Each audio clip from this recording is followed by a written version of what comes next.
Mirëmëngjes nderuar miq, ku jemi sërish së bashku në takimin e fundit të javës, është ditë e premte dhe ne do të jemi këtu nga ora 7 deri në orën 8:45 si çdo mëngjes me Dita Jonë. Mëngjes ka unë Aulona Mika. Mirëmëngjes edhe nga unë Blendi Sale, mirë se keni ardhur në program, zonja e zotrin. Kjo është çfarë kemi sot në program për ju, disa prej titujve kryesor do t'i përmendim tani një nga një. Në rubrikën Bota në javë do të kemi dhe këtë të premte kolegen Rozalba Bedo, me cilën do të flasim sot për konfliktin tregtar SBA-Kin, i cili ka dominuar lajmet e kësaj jave në deklaratat e presidentit Trump. Do të bisedojmë gjithashtu për zgjedhjet europiane dhe garën për postin e presidentit të Këshillit të Evropës, si dhe për festivalin e 72 ndërkombëtar të filmit në Cannes në Francë, pra natyrisht i cili po zhvillohet këtë ditë.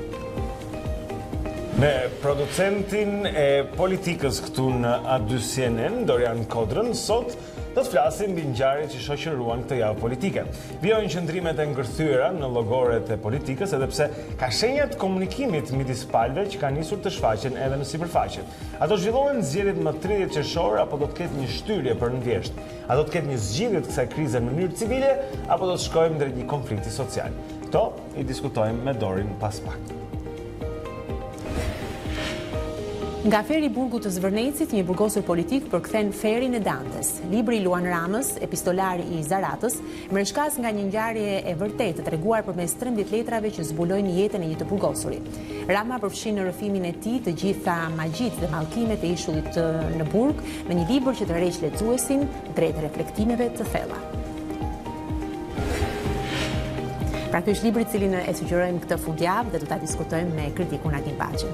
Dhe tani do të flasim pak për atë që është pyetja e ditës, zonja zotrin, një ftesë për juve që t'i bashkoheni këtij programi, mund vini të jepni një mendim, është një debat i madh që ka nisur tani më, e shihet se ka një farë ndryshimi në qëndrimet midis palëve, që ishin më të forta më parë, por pyetja është, a do të ketë zgjedhje më 30 qershor në mendimin tuaj, apo do të shtyhen ato për më vonë? Pra është kjo pyetja që ne vendosim në Facebook, në faqen e A2 CNN, na jepni opinionin tuaj, kanë ardhur mjaft komente, duhet thënë, nga teleshikuesit, të cilët shprehin opinionin e tyre në lidhje me këtë çështje, dhe që të shikojmë në cili është perceptimi që dhe qytetarët kanë, tani më edhe pse duket sikur të dy liderët, qoftë majtas e djathtas, sikur deri diku flasin paksa dhe me kode dhe ne përpiqemi të kuptojmë dhe të zbulojmë diçka më shumë, edhe pse duket paksa e vështirë. Siç do mësojmë pak më vonë edhe në lajmet, kam përshtypjen që kanë filluar disa prej deputetëve të jenë të shqetësuar, madje edhe deputetë të rinj si Dita Jonë dhe Rudina Hajdari kanë akuzuar dje. Sikur ka komunikime, por nuk dua që ti zbulojmë gjitha detajt, ja lëm ato kolegut Erion Dushi, me cilin do të lidhemi tani, zonja zotrin, pra ejanin Facebookun ton dhe linja atje komentin tuaj. Erion, mirëmëngjes. Mirëmëngjes të dyve. Mirë, atëherë linja për ty dhe të ndjekim me fleshin e parë informativ. Faleminderit. Rudina Hajdari dhe Ralph Gjoni hamencuan për një marrëveshje të re Rama-Basha. Dy deputetët e opozitës kërkuan sqarime për ekzistencën e një pakti të mundshëm me saj dhe opozitës së vjetër, por kreu i grupit parlamentar socialist Aulan Balla siguroi se shumica nuk do të bëjë asnjë marrëveshje me Lulzim Bashën në kurrizë të kushtetutës. Tiranë zhvillohet një teatër i shëmtuar i marrëveshëgjinjve të pashoqt të njerëzve që po shikojnë dashurinë e tyre në kohën e kolerës. Unë e ndjej se këta kanë bërë marrëveshje, por jo marrëveshje për shqiptarët dhe Shqipërinë, por po zuzarët. Rudina, ky vend nuk mund bëhet nëse ne nuk bashkohemi këtu dhe të detyrojmë mazhorancën që tryezën e vetme të ndonjë marrëveshje të ardhshme ta kthej vetëm në Komisionin e Reformës Zgjedhore. Bën Partia Socialiste marrëveshje në kurrizë të kushtetutës. Kur zgjedhjet do të zhvillohen 30 qershor. 12 deputetë të rinj bën betimin dje në kuvend, 8 prej tyre morën mandatin e lënë nga ish deputetët e opozitës, por zëvendësime pati edhe në radhët e shumicës parlamentare për 4 deputetët të cilët dorëzuan mandatin për të kandiduar si kryebashkiak. Florenc Spaho, Ardit Konomi, Ardiana Janko dhe Elio Hysku zëvendësojnë në kuvend respektivisht Nuri Belbën, Ilir Gjakollin, Pierin Dreun dhe Rakip Sulin, që synojnë të marrin bashkitë e Belshit, Pogradecit, Lezhës dhe Kamzës. Gjykata e Tiranës vendosi të lirojë nga paraburgimi të 7 personat e arrestuar pas protest marshimit të opozitës së 13 majit. Gjyqtari Arben Micko refuzoi kërkesën e prokurorisë për të lënë në burg 5 prej tyre të dyshuar për kundërshtim të punonjësve të policisë, shkatërrim të pronës dhe qetësisë publike, mbrëmjen e SH-s. Gjatë seancës, të pandeurit kundërshtuan akuzat dhe pretenduan se ishin dhunuar gjatë arrestimit. Sipas verdiktit të gjykatës, 5 prej tyre do të hetohen në masën e sigurisë detyrim për paraqitje, ndërsa 2 të tjerë në arrest shtëpie. Kuvendi i Kosovës miratoi projekt rezolutën për genocidin serb gjatë luftës së vitit 1999 me 79 vota pro. Gjithashtu me mbështetjen e 77 ligjvënësve u miratua dhe ndërtimi një muzeu për nder të viktimave shqiptare. Me këtë vendim u aprovua dhe formimi i Komisionit Shtetëror për krijimin e gjykatës ndërkombëtare për krimet serbe ndaj shqiptarëve. Për të faktuar makabritetet e ushtrisë së Beogradit, disa deputetë u paraqitën në sallë me imazhe tronditëse të shkrepura nga vetë serbët. Në prag të zgjedhjeve të Parlamentit Evropian, Brukseli nisi një fushat të koordinuar për të luftuar lajmet e rreme. Bloku parashikon financimin e organizatave që kryejnë kontrolle të shpejta, ngritjen e një njësie kundër keq informimit nga Rusia, rekrutimin e Facebook, Google, Twitter e tjerë. Bashkimi Evropian shpreson në këtë mënyrë të mbrojë 427 milion personat me të drejtë vote për Parlamentin me 751 antar. Më herët, Komisionera Europiane e Drejtësisë paralajmëroi për rrezikun e manipulimit të zgjedhjeve, veçanërisht nga Rusia. Kaq për këtë hapësirë të parë informative. Bashkë ritakojmë pas 30 minutash. Shumë faleminderit zoti Dushi. Ja ku e dëgjuam edhe edicionin e parë zonën zotrin siç vjen nga redaksia e lajmeve. Do të shkojmë tani tek moti, do të marrim vesh se si do të jetë sot, është e premte, jemi në prag fundjavës, është e rëndësishme që të mos ketë kaq shumë shi, por kjo është vetëm shpresë. Duke që një mëngjes vjesht më tepër se një mëngjes pranvera apo jo Tanja, nuk e di. Mëngjes Olona dhe Blendi, mëngjes zgjuar dhe ti Olona. Në fakt, jo, mëngjesi shumë i këndshëm, mëngjesi pak a shumë në këto kushte do të jetë dhe mbrëmja, por sërish në mesditë, le të flasim në detaj për kushtet e motit. Pjesa e parë, pra orët e parë të ditës dhe deri afër mesditës, por edhe mbrëmja paraqiten kryesisht me kthjellime dhe vranësira kalimtare, ndërkohë gjatë orëve të mesditës do të ketë sërish fuqizim të vranësire në të gjithë territorin shqiptar, të cilat do të bëjnë të mundur shira të përkohshëm dhe të dobët në zonat e ultërësirës, ashtu sikur se ndodhi edhe dje, por do të ketë shira më të konsiderueshëm në zonat lindore. Presim të kemi edhe rebeshe në zonat të izoluara, por kryesisht në zonat malore dhe jo në zonat e ultërësirës. Ashtu duke qenë se jemi para fundjavës, presim që sonte në mbrëmje moti të kthjellohet, dita e shtunë paraqitet kryesisht e kthjellët në vranësira kalimtare dhe këto më të dukshme në zonat malore dhe gjatë pjesës së dytë së shtunës, edhe dita e diel vijon me kthjellime dhe vranësira kalimtare deri vonë pasdite, kur kemi një fuqizim të vranësirave kryesisht në veri, presim të dielën pasdite, që shirat të shfaqen fillimisht në veri dhe pastaj gradualisht gjatë ditës së hënë shirat përfshin sërish të gjithë territorin. Për sa i përket temperaturave, so ka një rritje të lehtë të temperaturave, kjo më ndjeshme gjatë orëve të mesditës. Rritja do të jetë më ndjeshme gjatë ditës së shtunë si në mëngjes dhe në mesditë. E diela një rritje gjatë orëve të mëngjesit, por një rritje shumë të lehtë dhe mbase në pjesën më të madhe të vendit thuajse konstante gjatë orëve të mesditës. Presim që gjatë fundjavës temperaturat të luhaten nga 8 gradë vlera më e ulët në zonat lindore deri në 25 apo 26 gradë Celsius maksimum në pjesën më të madhe të ultërësirës. Nuk përjashtohet mundësia e vlerave 27 apo 28 gradë Celsius në zonat të veçanta të jugoperëndimit të territorit shqiptar. Ky është informacioni për ditën e sotme, por edhe për fundjavën, pra e shtuna dhe pjesa më e madhe, pra deri të dielën vonë pasdite, moti do të jetë shumë i favorshëm, edhe temperatura do të rriten, kështu që duhet të shfrytëzoni maksimum pasi e hëna sërish të shira. Mirë, të paktën pas kemi shpresa të vogla për fundjavën, apo jo? Po, fundjavën të këndshme. Dhe janë goxha shpresa të mëdha, sepse nuk i thonë pas se si ka qenë prilli edhe maj. E vërtet. Shumë i paktën 2 ditë pushimi. Janë gjithë rrobat e banjës që janë kohën që s'kan dalë ende nga sirtarët e dollapët. Sigurisht. Pra ata e kemi jo për vete, po mundohemi. Mirë, shumë, dakor. Po gjithsesi. Okej, le të shikojmë pak se si është trafiku zonë. Zotrin, ju duhet dilni nga shtëpit në këto momente, bëni gati për ditët tuaja. Shohim hartën e kryeqytetit siç na paraqitet nga Google, është përgjithsisht e gjelbër të vetmet shenja të kuqe do i lexojmë për ju. Ardha në Tiranë nga rruga e Kombinatit është e vështirë për shkak se rruga aty është ngushtuar mbas punimeve, pra është bërë më e vështirë dhe shikojmë atë rrugë të Kombinatit e cila është problematike çdo mëngjes. Sa herë që autobusi ndalon në një stacion atje mund të bllokohet trafiku për shkak të ndarses tani më që është vendosur në mes të rrugës, kështu që kjo ishte një nga ato rastet kur nisesh ta përmirësosh, por e bën më keq.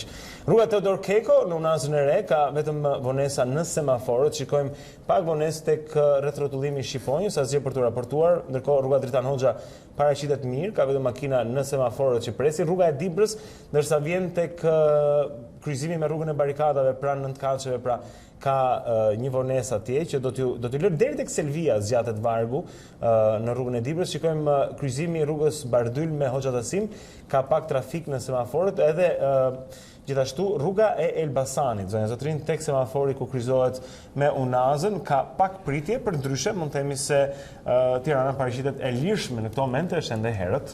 Ora është në këto çaste 70 minuta. 70 minuta fiks, kështu që jeni ende në kohë, jeni mirë për dalë e për të kaluar shpejt përmes qytetit. Në momentin të ndalemi në datën e sotme në 17 maj dhe të shikojmë se çfarë ka interesante të datë në histori. Nëse mund të të pyes Elsa, 17 maj. 17 maj, nuk e di. Dëgjoj që tash është ditë e premte, kjo ka rëndësinë të gjitha, dakord, mirë. Fredi takoi Elsin nga Pallati 176, është 17 maj, mbajeni mend. Dakord, atëherë, pra, data 17 maj, edhe mbështetemi pra në histori për të kuptuar se çfarë ka ndodhur dhe më pas do të jemi së bashku për të kthyer në 17 majin e sotëm për të parë çfarë ka interesante në mediat online të mëngjes. 1521, Edward Stateford, duke i treti Buckingham, ekzekutohet për tradhëti. 1590, Anne of Denmark, kur orëzohet mbretëresha e Skocisë. 1792, krijohet Bursa e New Yorkut. 24 aksioner u mblodhën në hijen e një peme për të rregulluar çmimet e mallrave dhe këmbimin e letrave me vlerë. Agjentët e bursës mlidheshin në një kafene në Wall Street për të kryer shitblerjen e aksioneve. Sot, Bursa e New Yorkut ka 51 milion investitorë të cilët përfaqësohen nga 10.000 agent me zyra në Wall Street, duke tërhequr klient nga shumë vende të botës. 1895, u nda nga jeta, i sëmur pas një lëngate të gjatë, Hakis Tërmilli, shkrimtar dhe gazetar. Vepra e tij më e njohur është Si kur ti isha djale vitit 36. 1941, Vasil Laçi kryen atentat ndaj mbretit i Italisë dhe Shqipërisë dhe perandorit e Etiopisë, Viktor Emanueli III. 1968, Organizata Evropiane e Kërkimeve në Hapësirë lëshon satelitin e saj të parë në orbit për qëllime komunikimi. 1989, Nelson Mandela diplomohet nga Universiteti i Afrikës së Jugut në moshën 70 vjeçare. 1989, portreti Dr. Gadget nga piktori Vincent van Gogh nxirret në ankant për $825 milion. Dr. Paul Gadget u kujdes për shëndetin e Van Goghut në muajt e fundit të jetës së tij. 1990, Organizata Botërore e Shëndetësisë e heq homoseksualitetin nga lista e sëmundjeve mendore. 2006, prezantohet për herë të parë MacBook, notebooku i Apple. 1936, lindi Dennis Hopper, aktor dhe kinast amerikan, i njohur në filmin Easy Rider.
Rikthehemi edhe një herë këtu në A2CNN, zonja Zotrin, në Dita Jonë, tani për të parë diçka mbi mediat online. Do shikojmë cilët janë titujt kryesor, duke nisur me faqen e televizionit tonë, është a2cnn.com.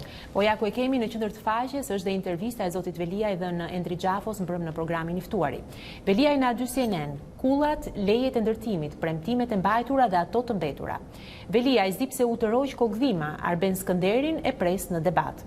Akuzat e Arben Malajt, Veliaj tregon çfarë i kërkoi ish-ministri që ai nuk ja plotësoi dot. Por mund të lexoni gjithashtu. Frika nga marrëveshja, alarmohen Urdin Ajdarit e Ralf Gjoni, qetëson Balla. Sulmoi policinë me molotov, ndalohet një nga të dyshuarit kryesor. Han, mjafton drejtimi i Bashkimit Evropian për negociatat mes Kosovës dhe Serbisë. Bardhi, PD dhe LSI mund të dërgojnë antarët në KZAZ për të dëshmuar palishmëritë. Diabeti, smundja që po prek të rinjt, fishat e matjes së sheqerit falas deri në moshën 25 vjeç. Distin poshtet Trump, kryebashkiaku i New Yorkut, i bashkohet garës presidenciale dhe UEFA nis setimin City rrëzon pjesëmarrje në Champions League. Por mund të lexoni gjithashtu, ju refuzua viza amerikane Vasilit, kryemadhi nuk besoi, por nuk vë duart në zjarr. Vasili nuk kam aplikuar, pra gjithçka që lidhet me këtë çështje e shikoni dhe e dëgjoni më saktë, sepse është edhe e plot dhe si kronik lajmesh pra që ka qenë transmetuar në A2 CNN. Por mund të lexoni gjithashtu çelja e negociatave, Han një pamje flet më shumë se 1000 fjalë. Dhe lamturmira e fundit për major Klodian Tanushin shpallet dëshmor i AD-ut. Këto dhe të tjera mund të lexoni në faqen kryesore online këtë mëngjes në A2 CNN, por gjithashtu mund të klikoni atje sipër, pra ku lexon dhe ku pulson live për të na parë gjithçka duke filluar nga mëngjesi herët deri në mbrëmjevon të tëra programet pra që transmetohen në ekranin e A2 CNN. Shumë mirë, do të shkojmë tani tek një tjetër media, zonën zotrin do të shikojmë të përditshmën panorama për disa prej titujve kryesor në këto çaste. Rama sfidon kryemadhin dhe Bashën. Nëse jeni të gatshëm të bëjmë vettingun e pasurisë dhe le të largohemi. Është kryeministri pra i cili ka sfiduar publikisht dy kryetarët e partive të mëdha të opozitës për vettingun e pasurisë së politikanëve. Pusho zoti Rushi, çlirim gjata, sherr të fortë me gazetarin Bolino. Tjetër humbje kontrolli në studiot e televizioneve, ku sekretari për çështjet ligjore në Partinë Demokratike çlirim gjata është përplasur ashpër dhe shëmtuar pra me gazetarin Carlo Bolino. Mirë, shkojmë më tej, Shqipëria kualifikohet për në finalen e Eurovision. Ky është një titull që i kushtohet interpretimit Jonida Malishit mbrëm, ka qenë një interpretim i mirë drejt për drejt pra i saj dhe Shqipëria kalon për në natën finale. Komplimenta, urime dhe Jonidës. Ishte emocion i madh të ulesha në karrigen e Fatmir Mediut. Rrëfehet deputeti më i ri, 77 vjeçar. Është pra një tjetër lajm që vjen nga seanca e djeshme e parlamentit shqiptar, ku të tjerë deputet u betuan, 8 nga opozita dhe 4 socialistë nga ata që zvendësojnë, deputetët socialistë që do të garojnë për komunat dhe bashkit. Ajsa mund të kalojmë nga drita elektrike tek qiriu, Rama përgjigje pra për shtyrjen e zgjedhjeve të 30 qershorit me këtë metaforë. Dëgjova një vajzë që tha vdiqja dhe ndërhyra, flet sekretari organizativ i Partisë Demokratike, u godita me plumë plastik, është çfarë Said Dollapi pra në një lidhje telefonike me gazetarin Ylli Rakipi ka deklaruar mbrëmjen e djeshme. Shumë krenar që ka ardhur dita që sot të bëhet legjend Said Dollapi, është nga ana tjetër zoti Rama, i cili ironizon pikërisht të njëjtin personazh për cilin po flisim pak sekonda më parë. Mirë, eci më tej, ndërkohë dhe klikojmë në tjetër media online dhe këtë radhë jemi tek Mapo. Eurovision 2019, Jonida Malishi dërgon Shqipërinë në finale, pra është ky lajmi i mbrëmjes së vonë. Gazetari i Bild uroi të mos udhiqeni më nga gangsterët. Lexojmë sërish në Mapo, Rama këmbgul, arsyeja pse s'mund të shtyhen zgjedhjet e 30 qershorit. Fotoja që tronditi shqiptarët e shkëputur nga film porno, është një tjetër lajm ky që vjen nga në Mapo, në dosjen 184, Rama nuk e mohon se është ai në përgjime. Bëj mira biseda. Më çoni në spital, Dollapi, më lan 2 orë në Biruc. Mund të lexoni gjithashtu, Shqipëria shtet mafioz, Rama, shkrimin e Bild e bëri Ylli Manjani. Mund të lexoni ndër të tjera edhe nga Kuvendi i Kosovës, i cili miraton rezolutën për gjenocidin serb, por ndër të tjera 17 vite në kërkim nga Spanja, arrestohet në Francë lideri i ETA-s, apo Haradinaj e akuzoi për presion në Berlin, Rama e përsërit gënjen. Mund të lexoni edhe të tjera opinione, pra pikërisht dhe gjithçka tjetër që vjen në faqen e parë të gazetës Mapo online këtë mëngjes. Por ne vazhdojmë të ecim më tej. Shumë mirë. Përgja një nga titujt atje ishte kontestimi i votave në The Voice Kids dhe po mendoja nëse kontestohen në The Voice Kids, po votat... Imagjino, gjithçka kontestohet në Shqipëri tani më. Tani shkojmë tek Java News, e zotrin do të shikojmë disa prej titujve kryesor në këtë media. Rama, 30 qershori nuk shtyhet, zgjedhjet janë një ankand, e bën populli dhe pret ofertat politike, është një deklaratë pra që kryeministri ka dhënë gjatë darkës së djeshme në televizion. Viza e refuzuar e Petrit Vasilit, mesazh për mandatet dhe Molotovin. Zëri Amerikës. Petrit Vasilit i është refuzuar viza e hyrjes në Shtetet e Bashkuara. Ndërkohë, protestat, komisioneri Han dënon dhunën, po ndikojnë negativisht në vendimin e BE sot ai.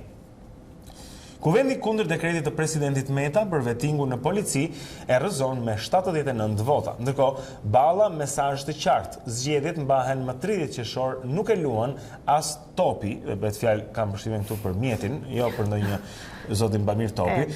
Taks për Tiranë-Durrës, Balluku është herët. Prioritet kemi zgjerimin e rrugës, pra është Ministria e Transportit dhe Infrastrukturës që si thua e ka shmangur një përgjigje direkte lidhur me një koncesion të mundshëm të autostradës Tiranë-Durrës. Mirë, këtu do ndalim me Java News, do të shkojmë një tjetër media, të shkojmë disa prej titujve kryesore atje. Po ecim më tej dhe ja ku jemi me shqiptarja.com dhe faqen e saj kryesore. PDLSI kërkojnë komisioner në zgjedhjet e 30 qershorit. Rama absurd. Patozi po fusin kalin e Trojës në procesin zgjedhor të ndalen. Pra ky është edhe lajmi kryesor që vjen në shqiptarja.com. Ndërsa ecim më tej, Jonida Maliqi shkon në finalen e Eurosong, performancë shpërthyese në natën e parë të konkurimit. Ndër të tjera mund të lexojmë në nga politika gjiknuri, opozita i ka mundësitë të hyjë në zgjedhje, ulemi si në 2017 dhe ju japim garanci ekstra për procesin. Gjithashtu nga politika lexojmë sërish të zëri i Amerikës, Petrit Vasilit i kanë mohuar vizën, Kryemadhi zvëdorën në zjarr as për bashkëshortin tim. Pra është kjo përgjigja që ka dhënë zëria Kryemadhi e intervistuar në zërin e Amerikës mbrëm. Kush është gjyqtari i vettingut që fsheu shkarkimin në 97-ën, prokuroria që mbeti për pasurin i nxjerr dokumentin, pra është një tërlajm që vjen në shqiptarja.com, falsifikuan pronat në Bregdet, gjykata e Kavajës dënon ish-kreun e hipotekës dhe 8 zyrtar. Raporti USB-s, gratë shqiptare më të dhunuarat në Europën juglindore. Dhe i fundit që lexojmë nga shqiptarja.com, Johannes Han thirrri opozitës, protestat e dhunshme po ndikojnë negativisht në vendimin e Bashkimit Evropian. Pra këto janë disa prej lajmeve pra kryesore, po mund të lexoni edhe të tjera duke klikuar në shqiptarja.com këtë mëngjes dhe ne vazhdojmë më tej me një tjetër media online. Mirë, do të shikojmë tani disa prej tyteve që vinë nga Reporter.al në këto momente zonë zotrin. Ish zyrtarët e Kavajës shpallen fajtor për falsifikimin e pronave në Bregdet, është titulli kryesor. Ish krye regjistruesi i Kavajës Said Cikaleshi dhe 8 zyrtarë të tjerë janë dënuar me 18 vite burg gjithsej për skemën e falsifikimit të pronave shtetërore në zonën e Spilles, nga të cilat pra përfituan familjarët e Elvis Roshit dhe drejtuesve të tjerë lokal, pra që kishin në atë kohë kreun e bashkisë në Kavaj. Artistët shqiptar analizojnë pasojat e censurës në regjimin komunist, është një tjetër lajm që vjen në faqen e Reporter.al, gjithashtu lexojmë drejtuesi i prokurorisë së Tropojës, Artan Trungza, konfirmohet me shumicë vota, se është pra njëri ndër zotrinjt nga sistemi gjyqësor i cili ka kaluar vettingun me sukses. KPK shkarkon nga detyra kreun e prokurorisë së Gjirokanstrës Arben Pashë, pra një tjetër lajm me dikë i cili nuk ka mundur pra ta kapërcej filtrin e KPK-s. Ndërkohë, lexojmë të fundit këtu, deputetja kosovare shkakton polemika duke treguar fotografi të përdhunimit gjatë luftës, ka qenë një imazh pra i nxjerr gjatë ditës djeshme që ka tronditur ata që e kanë parë ku shihen skena të përdhunimit gjatë luftës në Kosovë dhe diçka me vërtet shumë e trisht.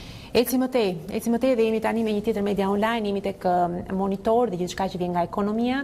Në zbatimi i formulës së re të taksës së pronës në prill u pagua 73% më shumë. Mund të lexoni gjithashtu shqiptarët paguar 160 milion euro taksa për rrugët në vit. Qeveria shpenzon më pak për ndërtimin dhe mirëmbajtjen e tyre. Biznesi fiton ndaj qeverisë rishikohet në ulje taksa e plastikës. Ecim më tej, miratohet VKM për bursën e energjisë, Balluku janë ndikimet që do të ketë në sektor. Gjithashtu mund të lexoni Banka e Shqipërisë parashikon ndaljen e vrullit të ekonomisë, faktorët që do e ngandalsojnë. Mund të lexoni gjithashtu tatimet ofrojnë online certifikatën e rezidencës tatimore, Balluku, Tiranë-Durrës, në shtator hapet tenderi. Pagesa për rrugën fillon pas ndërtimit të saj dhe rehabilitimit të rrugës Tiranë-Plepa. Rigjallërohet interesi për fondet e investimit, janar-mars rritet vlera e aseteve dhe antarët, pra këto dhe të tjera mund t'i lexoni duke klikuar në Monitor.al këtë mëngjes. Okej, shumë mirë, do të shikojmë një tjetër media zonë zotrin, disa prej tyre kryesor te koha.net, kemi shkuar në Kosovë në këtë mënyrë, janë këto. 8 ministri nuk e zbatojnë asnjë detyrë të MSA-s, bëhet fjalë pra për procesin e integrimit në Kosovë, ndërkohë MASHT humb $3.5 milion nga Banka Botërore, një tjetër program i djegur që njoftohet në faqet e koha.net, ndërkohë ish ilegalët morën paga pa punuar fare. Pra, 3 problematika që shfaqen në titujt kryesor të koha.net. Ish zyrtari i PDK-s do ta vlerësoj garën e këshilltarëve të Pacollit për shërbimin diplomatik, ndërkohë Rushiti deklaron viktimat e dhunës seksuale u ridhunuan me publikimin e Brovinës. Pra bëhet fjalë pikërisht për këtë video, këtë foto të publikuar nga deputetja kosovare, pra e cila ka tronditur dhe hapur polemika në opinionin publik atje. Reagimet pas dyshimeve për fotografinë e Brovinës, pasi ka pantur edhe spekulime se fotoja në fakt nuk është e vërtet, por ajo i qëndron faktit që imazhi që ka shfaqur është diçka që ka ndodhur gjatë luftës në Kosovë, është tregohet pra përdhunimi i grave shqiptare nga ushtarakët serb në sy të burrave të tyre, dhe kjo ka qenë diçka që disa nuk kanë pranuar se ka qenë e duhura për të shfaqur publikisht. Mund të ishte shërbyer ndoshta thonë ata për të provuar gjenocidin edhe se deri ku kanë shkuar dhunimet, por ndoshta kjo për të ndarë me të gjithë. Mirë, shikojmë shumë shpejt edhe CNN.com, këto momente zonë zotrin disa prej titujve atje. Kina nuk ka shok në Washington DC, është titulli kryesor dhe analiza që ofron CNN bashkë me një fotografi të 2 presidentëve, atij amerikan dhe atij kinez, pra, që shtrëngojnë duart, por flitet për konfliktin, le ta quajmë, tregtar midis tyre dhe tarifat që kanë vendosur të vendosin njëri tjetrit, cilat në fakt janë duke bërë që të vuajnë ekonomitë në të dyja anët e këtij konflikti. Gjithashtu shikojmë se si një avion ushtarak, një avion luftarak, duhet të them F-16, është rrëzuar drejt në një magazin dhe ka foto, pra imazhe nga kjo magazin ku shihet çarja që ka shkaktuar ky avion. Gjithashtu shikojmë në faqet e CNN-it rreth botës se si arkitekti i piramidës së famshme të Luvrit është ndarë nga jeta, pra në moshën 102 vjeçare. Dhe gjithashtu mund shikoni njërin prej hoteleve më të habitshëm të Indisë që është në qendër, pra çfarë ofron edhe CNN.com. Po doja të ndanim, nëse kemi një moment, me di që jemi pak mbrapa me kohën, po jo, nuk ka problem. Do të ndaja një histori të vogël me ty. Kjo e qenë edhe në faqet e aty CNN.com, unë atje pash fillimisht në formë fotosh, po kam një video të vogël. Bëhet fjalë për spitalin e fëmijëve San Rafael në Madrid, ku ata kanë patur një ide fantastike, që të marrin fanella të ekipeve të famshme spanjolle, fanellat përdorura në vitet e kaluara, dhe t'i kthejnë këto fanella në po quhet pijama spitali për fëmijët e pediatrisë. Janë fëmijë cilët kanë një betejë shumë të fortë përpara dhe këta thonë para kësaj beteje pse jo të mos vishen me po themi numrat e Messit apo të Ronaldos dhe lojtarëve të tjerë që ata kanë pasur idhull në klubet spanjolle. Dhe më duket me vërtet fantastike të shikosh ta fëmijë të veshur me këto fanella, çfarë do ta bëjë dhe këtë betejë të tyre, ndoshta pak më Le ta shohim për pak. Është mjekja pra që thotë se nga ana psikologjike është shumë e rëndësishme që fëmijët të ndihen mirë, ja ku është Messi i vogël që shkon të bëjë një gol. Shpresoj.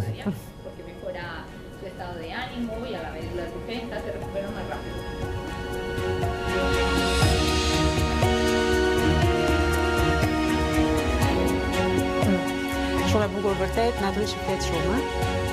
Shumë e bukur sepse të mendosh që këta fëmijë nuk kanë shumë, mbase kanë ëndra, po mbase jo shumë për t'i realizuar, por mjafton shumë pak edhe për t'i bërë. Ne urojmë sukses, është një betejë që mund të fitohet. Edhe mund, pse jo, edhe mund të themi fjalën, edhe mund të kopjohet.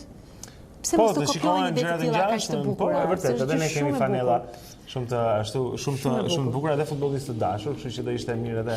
Pse jo, të replikojë si ide. Mirë, në rregull, ndërkohë do doja të kujtonim edhe një herë tjetër pyetjen që kemi hedhur në Facebook, pra do të ketë zgjedhje në 30 qershor apo do të ketë një marrëveshje për të shtyrë ato, cili është opinioni juaj. Shpejt do doja shkurtimisht lexoja disa prej tyre sepse pastaj na kap rrjedha emisionit dhe harrojmë për të lexuar çfarë na shkruajnë teleshikuesit. Për shembull, Arbeni thotë, si jurist që jam e konsideroj të rrezikshëm shtyrjen e zgjedhjeve. Ato janë institucione dhe kanë afate kushtetuese, prandaj për mendimin tim duhet të të realizohen në datën e përcaktuar. Gjulida thot sigurisht që po, Majlinda thot unë do të shkoj dhe do të votoj, por dikush tjetër thot përparimi, për shembull nuk do të ketë zgjedhje më 30 qershor, Selimi gjithashtu thot nuk do të ketë zgjedhje dhe për këtë jam më së i sigurt që do të shtyhen. Alma thot pa opozitën zgjedhje nuk do të ketë, dikush tjetër thot po do të ketë. Ardi thot besoj se do të shtyhen për në vjesh, pra janë disa opinione. Ardi për shembull thot po do të shtyhen për në vjesh, Julieta thot sigurisht që do të ketë, Majlinda pastaj thot ne do të shkojmë votojmë. Kështu që janë të ndarë. Kjo nuk është gjë e mirë sepse njerëzit kanë drejt. Po të shikosh foton, bëri shumë përshtypje fotoja që djemtë aty që ne kanë zgjedhur për ta shoqëruar pyetjen në faqen tonë në web atje. Është një zonjë e vjetër dhe me sa duket bashkëshorti i saj duke votuar të veshur, siç komentonte dikush, me më të mirat e tyre për dalë për të bërë detyrën qytetare të votojnë. Po, e marrin seriozisht atë ditë e vlerësojnë. vlerësojnë. Po, siç do ta marrin dhe politika, të drejtën e njerëzve për të votuar dhe mos ta fus në të tilla qertulle që tani nuk dim nëse do të votojmë apo s'do të votojmë në ditën që duhet votojmë. E vërtet, tani më është kthyer në një mister që presim nga dita në ditë për të kuptuar diçka më shumë, edhe pse duket sikur është gjithnjë më e vështirë, po do të shikojmë se si do të shkojë kjo histori. Ne jemi këtu për t'ju informuar për herë, jo vetëm në emisionin ton, por edhe me gazetarët dhe edicionet e lajmeve. Në rregull, do të flasim për temën e politikës pak më vonë, por mbas pak, pas fotove të një dite më parë, do të flasim për botën në një javë. Çfarë ka patur interesante gjatë javës, do të jetë Rozalba Beto si për herë çdo të premte me ne, dhe kemi shumë gjëra interesante për të treguar. Por ju lëmë shoqërinë e këtyre fotove që natyrisht flasin vetë.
Këto pra ishin disa prej imazheve që na vinë nga reporterë nga gjithë bota, që donim t'i ndani me ju zonja Zotrin. Tani do të kthehemi tek bota në kuptimin e asaj që bëjmë çdo të premte këtu bashkë me kolegen ton Rozalba Beto.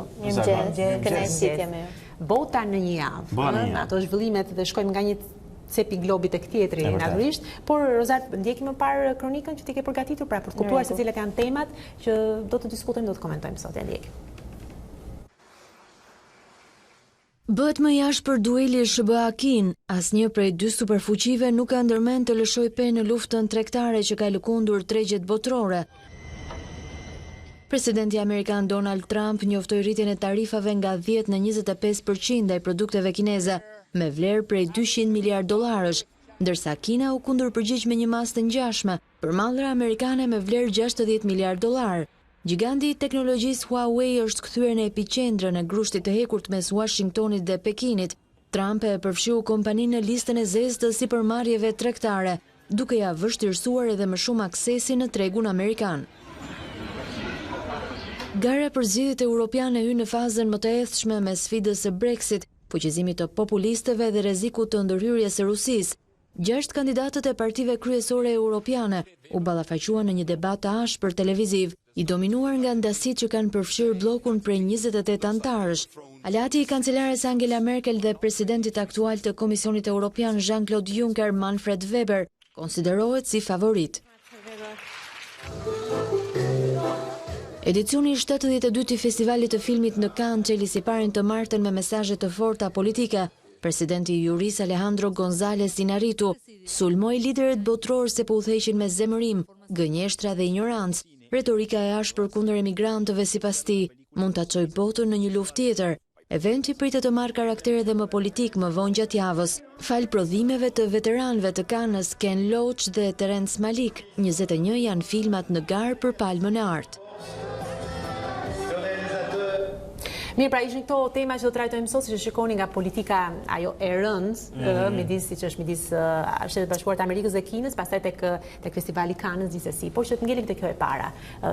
Pse jemi në këtë pikë tani më? Pse janë acaruar kaq shumë marrëdhënie midis SBA-s dhe Kinës, duke i vënë këto sanksione tepër të forta njëra tjetrës në luftën tregtare apo në këtë konflikt tregtar që kanë midis njëra tjetrës?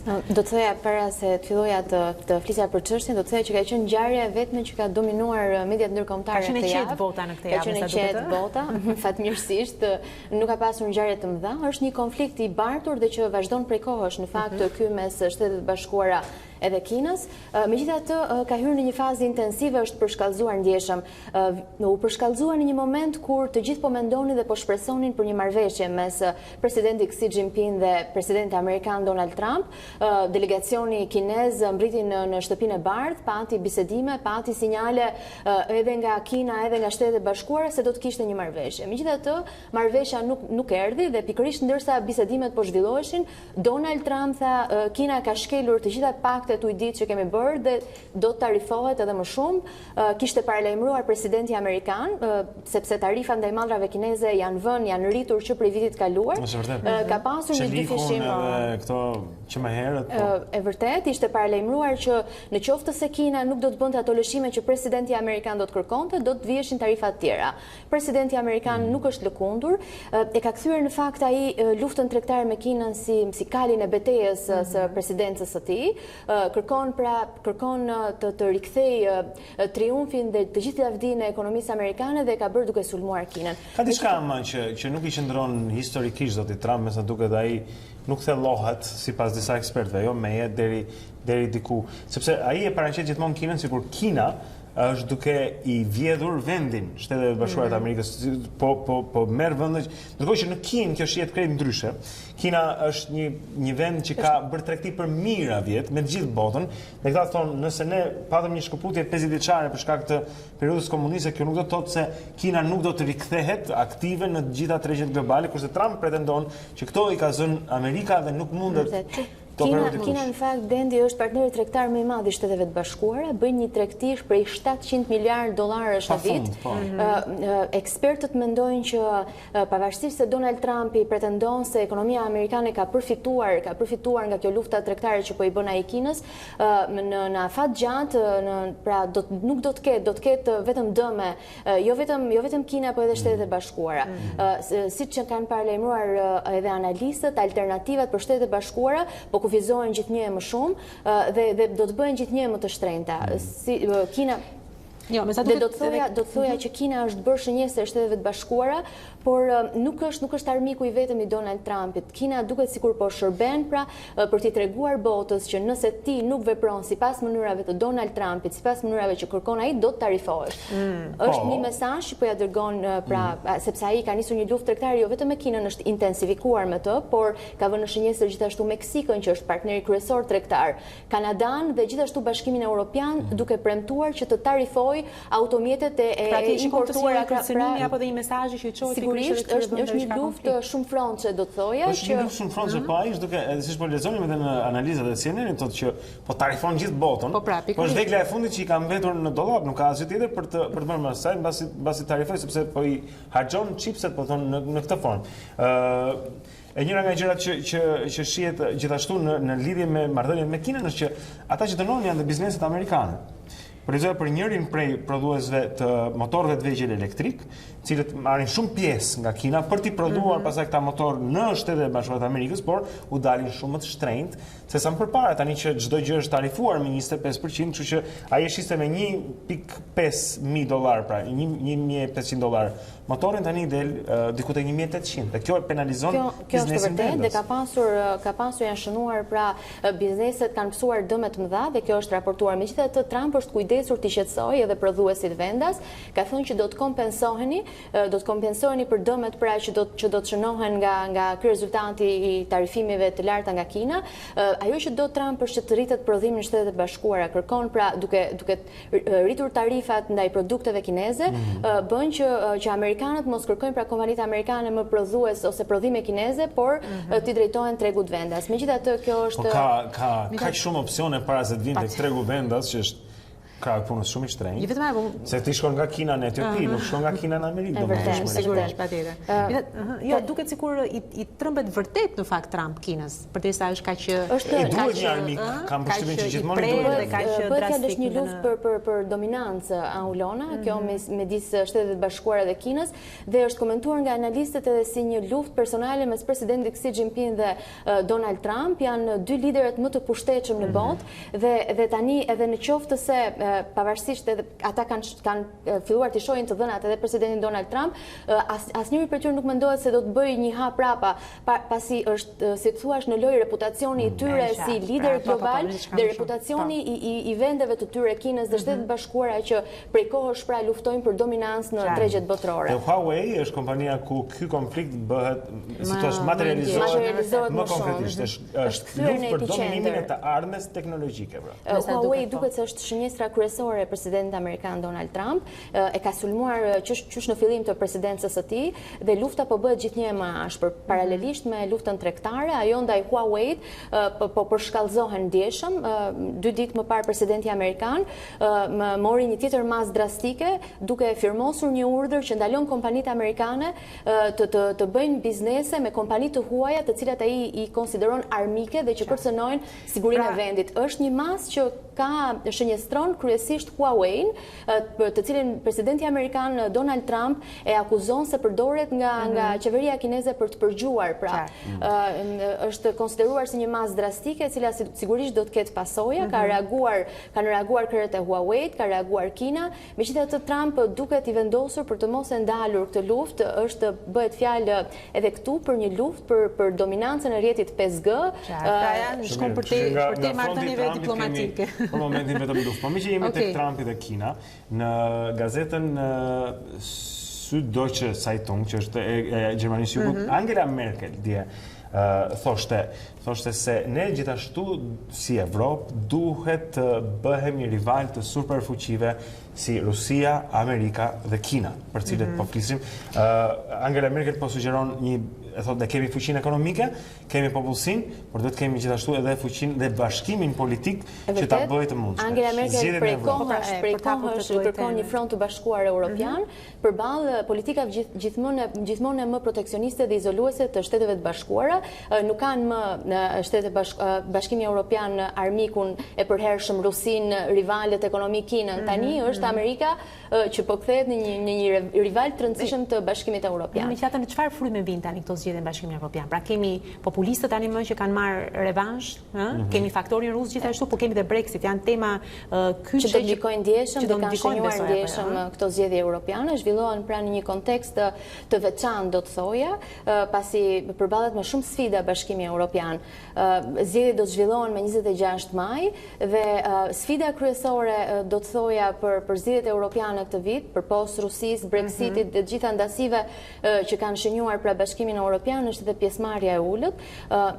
Është vënë në pikpyetje në një kohë kaq të vështirë kur zgjedhjet po bëhen gjithnjë më të rëndësishme, pasi Bashkimi Evropian do të ketë pjesëmarrje të ulët, pritet pra 26 maj. Po, pritet që pjesëmarrja të jetë mbi 45%, çka vën në pikpyetje legitimitetin e zgjedhjeve, pasi është në një moment kur Bashkimi Evropian kërkon të ketë pra një front sa më të bashkuar kundër të gjitha sfidave me të cilat përballet. Zalba, në këtë kohë trazirash, në këto kohë të rëndësishme, më themi si shpjegohet kjo, indiferentizëm apo është mos pjesëmarrja një lloj po quaj revolte, një lloj kundërshtie. Në fakt nuk është vërejtur vetëm këtë vit, nuk parashikohet që të ulët vetëm këtë vit, ka një tendencë, një trend ulje në rënje që prej fillimit kur kanë filluar të mbahen zgjedhjet europiane, duket se vetë europianët nuk janë më aq të interesuar, nuk e shohin më veten ndoshta si pjesë të Europës së Bashkuar, duke qenë se janë rritur pra këto politikat nacionaliste, kanë pakënaqësi me politikat e Unionit, kështu që prandaj vjet re kjo rënje e trendit të pjesëmarrjes. Megjithatë, do të ketë edhe sfida të tjera me të cilat përballen pra europarlamentarët këtë vit. Do të thoja që ndërhyrja e Rusisë në zgjedhje është një tjetër problem. Kanë paralajmëruar autoritetet europiane për manipulimet e zgjedhjes, ashtu siç ka ndodhur me zgjedhjet presidenciale të Shteteve të Bashkuara. Brexiti është një tjetër element përçarës, siç e thea Ulona, pasi nuk dihet se do të bëhet, nuk ka ndodhur ndonjëherë në historinë e Bashkimit Evropian. Britania do të marrë pjesë në zgjedhje, megjithatë nuk dihet se ç'do të bëhet. Me 31 tetor pritet marrëveshja që i ka lënë Bashkimi Evropian afat Britanisë Madhe dhe duke në qoftë se do të arrijë një marrëveshje përpara 22-23 majit, Britania mund të mos merrte pjesë në zgjedhje. Kjo nuk ndodhi. Kësaj do të ketë debutet pra nga Britania e Madhe, megjithatë ata mund të qëndrojnë për një kohë të shkurtër, mund të qëndrojnë edhe për më gjatë, nuk dihet. Megjithatë nuk do të kenë poste kyçe, nuk do të drejtojnë komitete, megjithatë do të aty për të trazuar ujërat. Duhet të theksuar se që prej vitit 2014 kur u zgjodh presidenti i Komisionit Evropian Jean-Claude Junckeri, ka filluar të praktikohet metoda e ashtu quajtur Spitzenkandidaten, që është kandidati kryesor i partive kryesore europiane, që janë 6 në Parlamentin Evropian. Secila parti propozon një kandidat dhe në qoftë se partia fiton shumicën e votave, Partia Popullore Europiane ka deri më tani shumicën në parlament dhe pritet të vazhdojë ta ketë, ka 170 vende në parlamentin prej 750 vendesh. Manfred Weber është kandidati i Partisë Popullore Europiane. Jean-Claude Juncker ishte gjithashtu kandidati i Partisë Popullore Europiane dhe u zgjodhi automatikisht pasi Partia Popullore Europiane fitoi shumicën. Megjithatë Këshilli Evropian e kundërshton ashpër këtë gjë, do të ketë ai fjalën e fundit për zgjedhjen e kandidatëve dhe nuk dihet nëse do të ketë një ndryshim këtë vit. Sigurisht do të jenë 2 kandidatët kryesor. Mund të bëj një pyetje? Nga kandidatët që janë, mund të themi se dikush njëri prej tyre është na intereson ne si shqiptar apo në proceset tona të integrimit? Manfred Weber është kandidati bashkë me Frans Timmermans, që është i Partisë Socialdemokrate dhe Manfred Weber janë favoritët. Weberi, duke qenë se ka shumicën partia e tij, konsiderohet dhe si kandidati më i mundshëm për të fituar. Është i mirë ky për ne? Në platformën politike që ai paraqiti përpara një muaj, ka një plan 10 pikësh ai për Europën. Do të thoja që zgjerimi nuk është as pak pjesë e platformës së tij. Do të thoja që zgjerimi nuk është pjesë e asnjë prej kandidatëve momentalisht. Europa duket se nuk e do zgjerimin në këtë moment, është fokusuar kryesisht tek çështjet e brendshme që po e përçajnë Unionin dhe duan të rikthejnë Unionit atë unitetin edhe bashkimin edhe forcën që i duhet përballë fuqive të tjera. Janë zgjedhjet e Manfred Weber duket madje do të thoja që ka programe dhe politika të forta kundër imigracionit, ka qenë një pavarësisht se është liberal reformator, duket se janë të fokusuar ta frenojnë emigracionin, pasi për shkak të pakënaqësive që vijnë nga të gjitha shtetet anëtare me emigracionin, duket se kjo do të jetë një politikë që do të dominojë zgjedhjet. Integrimi, po pra kjo është gjithë çështja e mirë. Ecim tek tema nga politika vendase, disite të jemi pak më të varur nga Brukseli e pak të dëshpëruar nga Tirana. Megjithatë shkojmë në Kan. Shpresa jonë. Shkojmë në Kan, mirë do ishte. Por le të flasim pak për Injaritun, i cili e nisi me kritika të ashpra politike, po nuk do ta rrim shumë se ishim në politikë gjithashtu, po pse edhe në Kan, edhe ky shqetësim i artistëve atje se bota po shkrim, tha ai, ndërkohë që këta udhëheqin me zemrim dhe inat. Politika në fakt po dominon edhe artin këto kohë. Ç'është gjëra me thënë drejtën nga ato skenat e filmave më shumë se sa kur tani, që me ardhen pushtet. të presidentit Donald Trump, I cili normal është një nga presidentët më me influencë në botë, është rritur edhe prania e elementeve politik, pra e mesazheve politike në për aktivitetet tjera siç është ky I Kanës apo të tjera si këto. Është presidenti jurist që është Alejandro González Iñárritu, është një personalitet I Kanës, një veteran, regjizori Birdman. Vërtet, regjizori I cili I dha edhe Oscarin Leonardo DiCaprio, do të thoja pas shumë përpjekjeve me filmin The Revenant.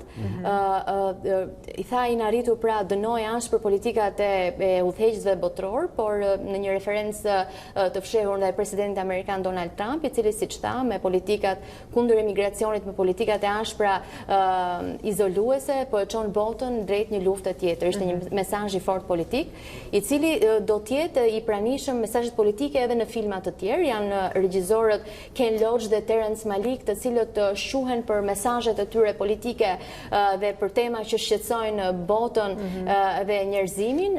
Do të ketë filma edhe interesant shumë. Këtë vit është cilësuar Festivali I Kanës si festivali I yjeve, pasi do të ketë në tapetin e kuq, është ajka e ajkës hollywoodiane, dhe të gjithë syt janë kruazetin francez përpara pallatit të festivalit, siç quhet ai ku mbahet Festivali I Kanës.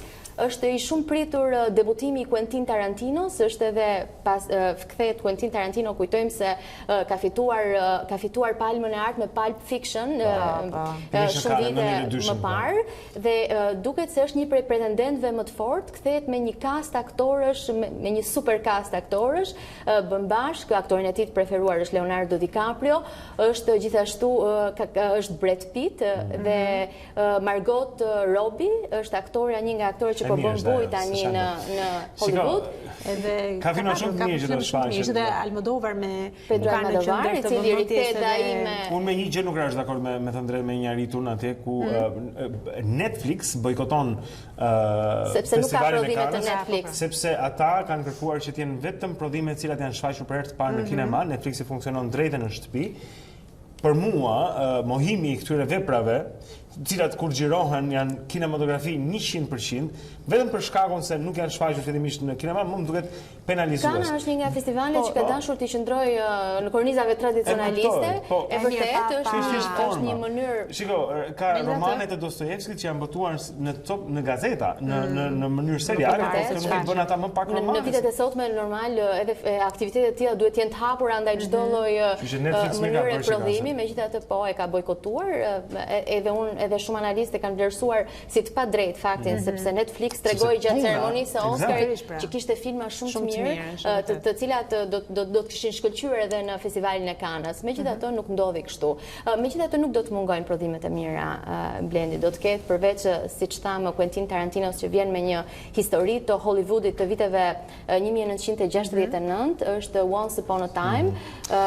Pra kjo është ideja e atij harrova se si stuntman, praktikisht që të zvendëson atje. Dublant, është Brad Pitt në rolin e dublantit, aktori kryesor është Leonardo DiCaprio. Që kanë bërë edhe një ngrim. Pra, është vërtet. Megjithatë e kanë mbajtur shumë sekret subjektin e filmit, përveç asaj pak që shfaqet në trailer, nuk dihet më shumë, dhe të gjithë mezi po presin me padurim pra të shohin filmin. Tjetër filmi shumë pritur do të jetë edhe filmi për Elton Johnin. Është autobiografik, film biografik, I cili është shumë pritur, ka parakaluar në tapetin e kuq Elton John dje në Cannes. Mendohet se do të jetë një lloj Bohemian Rhapsody për Elton John, trajton 10 vitet të jetës së tij, vitet kur filloi kishte probleme, abuzonte me lëndë narkotike, kur fillon bëhet I ndërgjegjshëm për seksualitetin e tij. Duket sikur do ketë shumë autobiografi, sepse po flisim pak për Almodovar dhe filmi I tij ku I interpretohet nga Antoni Banderas, dhe ai është paksa biografi. Sa hap Antoni Banderas goca se nuk kemi kohë. Vërtet është një kaz dhe një dyshe fantastike do të thoja. Penelope Cruz është e ka mentorin e saj Pedro Almodovar. Dhe duhet thënë që edhe kolona zanore këndohet nga Mina, kështu që është një film shumë I kompletuar në fakt, dhe Almodovar e dashuron Almodovar Penelope Cruzin, e ka marrë në shumicën e filmave rolave të tij në filmat më të mirë. Dhe këtë herë ka kuptuar dhe këtë herë ka marrë një dhuratë dashurie sepse i ka dhënë rolin e nënës së tij. Kështu që do të jetë festival interesant, mendoj, dhe filmat do të jenë bukur. Cili do të jenë triumfuesit në festivalin e Kanës? Këto ishin pak a shumë, ne thamë ishte botë e qetë, por nuk pas ka qenë dhe kaq e qetë sepse ne e shtrim shumë gjatë. Shumë faleminderit Rosalba për gjithçka, gjithë informacionin që sjell. Rosalba Beto, zonë Zotrinj, është gazetarja për të gjithë ngjarjet nga bota këtu në A2CNN që na bashkohet çdo të premte pra pikërisht për të bërë këtë panoramë, po themi, të një jave në disa minuta. Shumë mirë. Do të provojmë tani të lidhemi sërish me redaksinë e lajmeve ku na pret Erion Dushi, kolegu ynë, për të na dhënë bllokun e dytë informativ, zonë Zotrinj, brenda programit Dita Jonë. E pastaj do të vazhdojmë edhe me miq të tjerë, ndërkohë ja u shikojmë Erionin në ekran. Erion, mirëmëngjes edhe një herë tjetër, linja është për ty. Mirëmëngjes sërish, faleminderit. Duke folur për zërin e Amerikës për mbështetjen e saj ndaj vendimit të ambasadës së Shteteve të Bashkuara për ndalimin e vizave për zyrtarët që dyshohen si të korruptuar, kryetarja e Lëvizjes Socialiste për Integrim është përgjigjur edhe mbi lajmin e refuzimit të vizës për nënkryeitarin e saj, ndërkohë që vet Vasili për A2CNN ka pohuar se për herë të fundit ka marrë një vizë të tipit A2, 3 mujore, qershorin e vitit të kaluar. Viza ka skaduar në shtator dhe që nga ajo datë Vasili pohon se nuk ka aplikuar më. Jo, nuk besoj se është refuzuar viza zotit Vasili, po të ishte refuzuar zotit Vasili viza, ai ka qenë vjet në Shqipëri, por besoj që se ka njeri më pa probleme është zoti Vasili.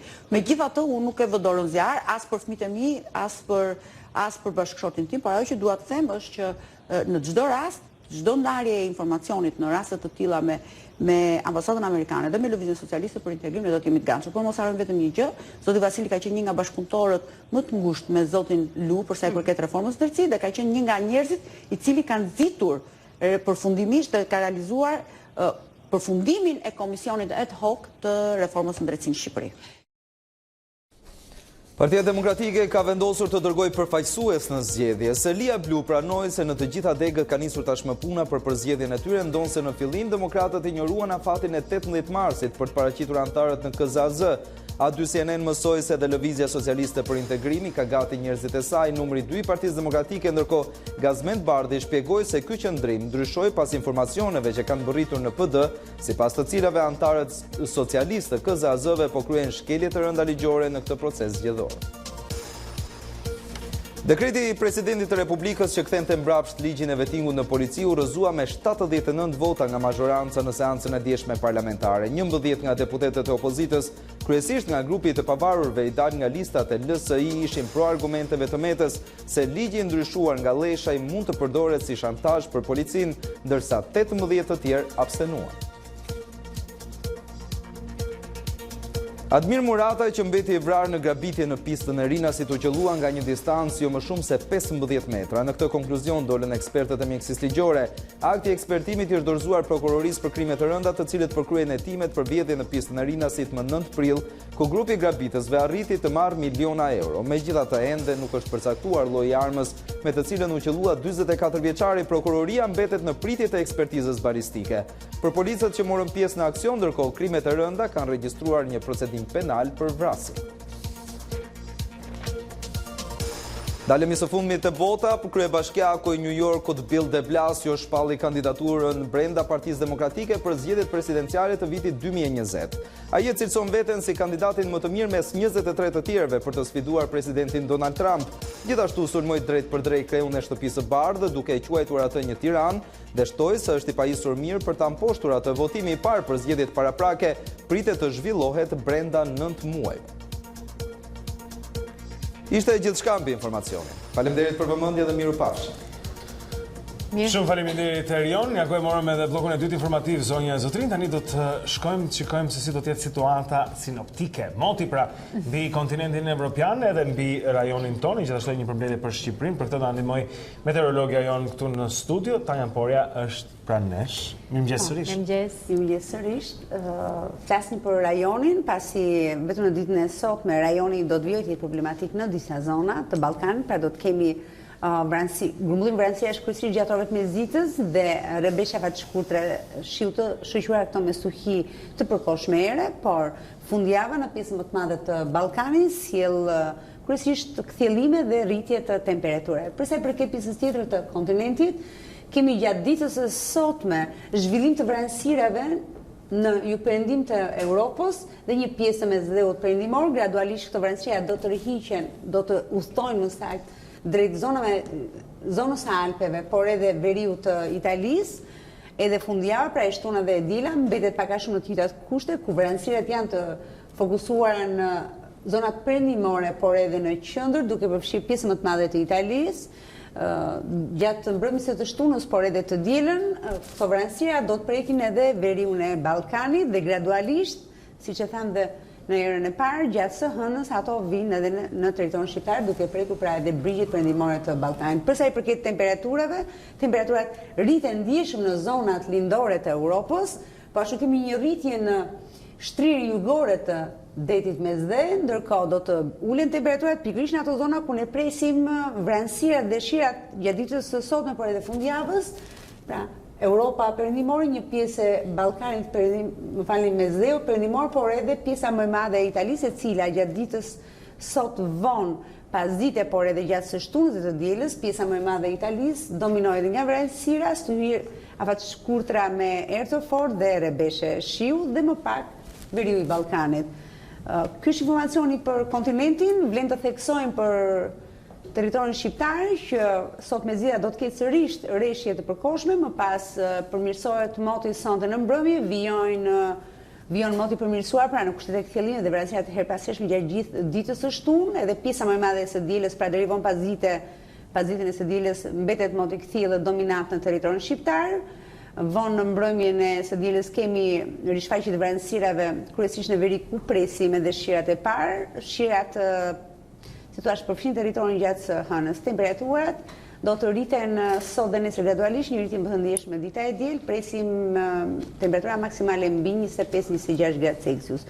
Ky është informacioni i motit, jo vetëm për ditën e sotme, por edhe për fundjavën, jo vetëm në territorin shqiptar, por edhe për Ballkanin, për të gjithë ato që kanë planin për të lëvizur në rajon gjatë fundjavës. Shumë mirë.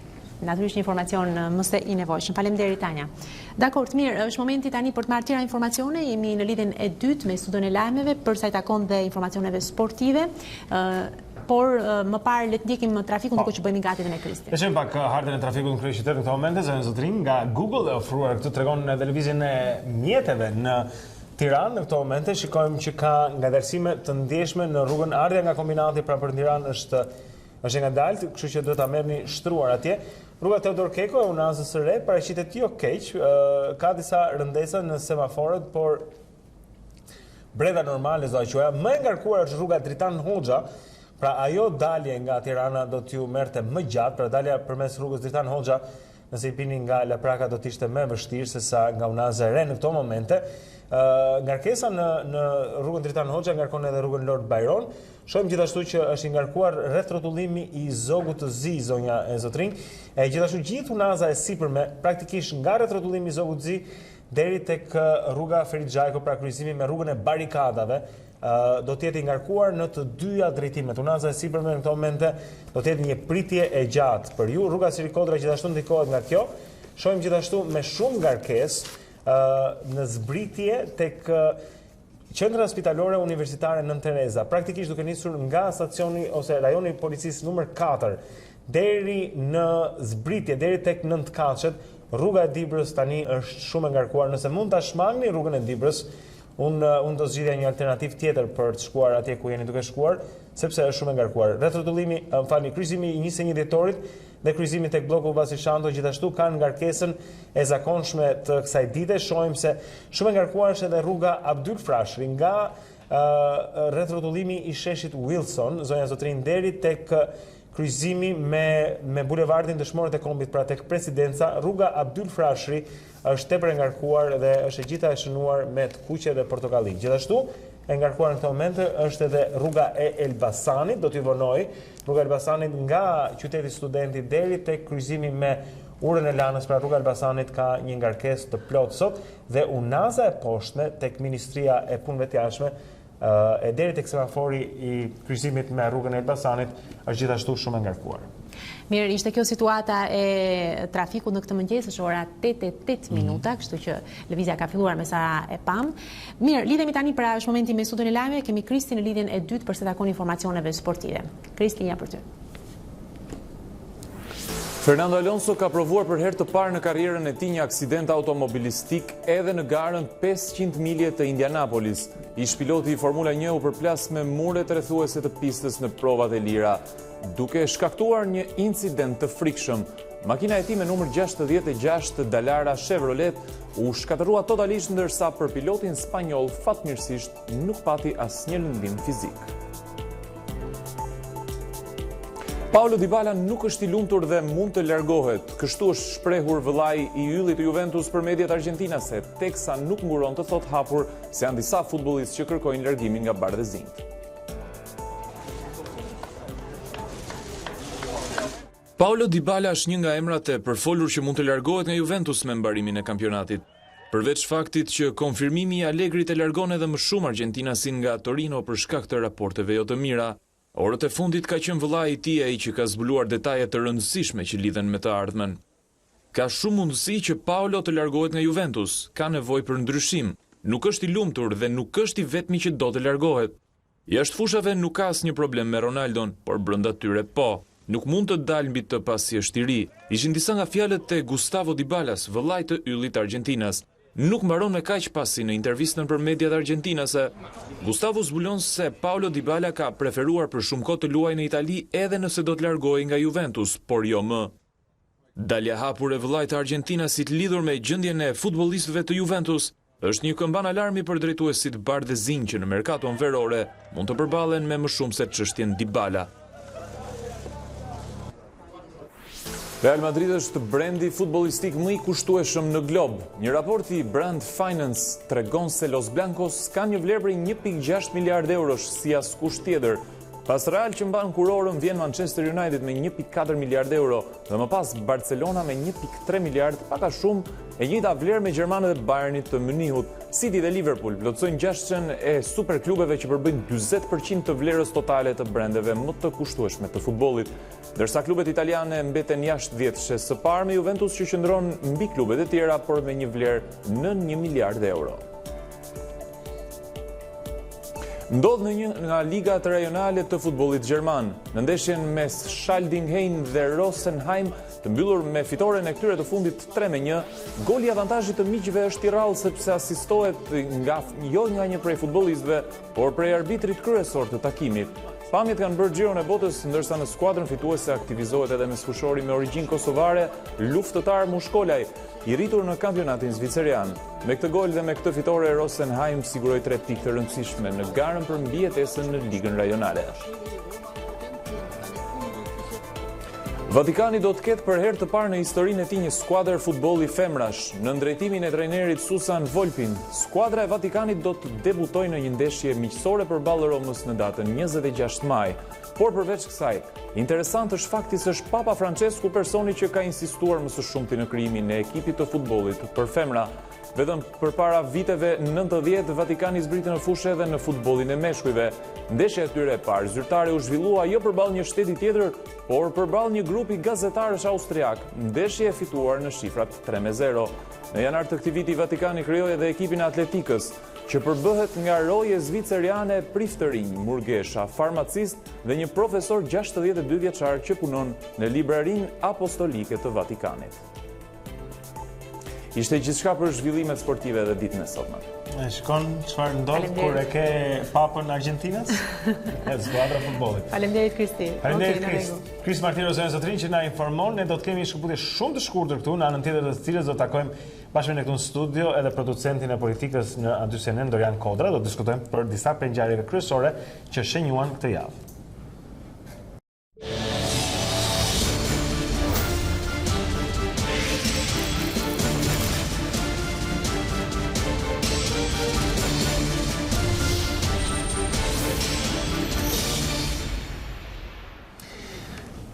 Vim dhe njëherë këtu në Dita Jonë, se zotrin tani për të folur për politikë, siç ju njoftuam pak më parë, Dorian Kodra është me ne.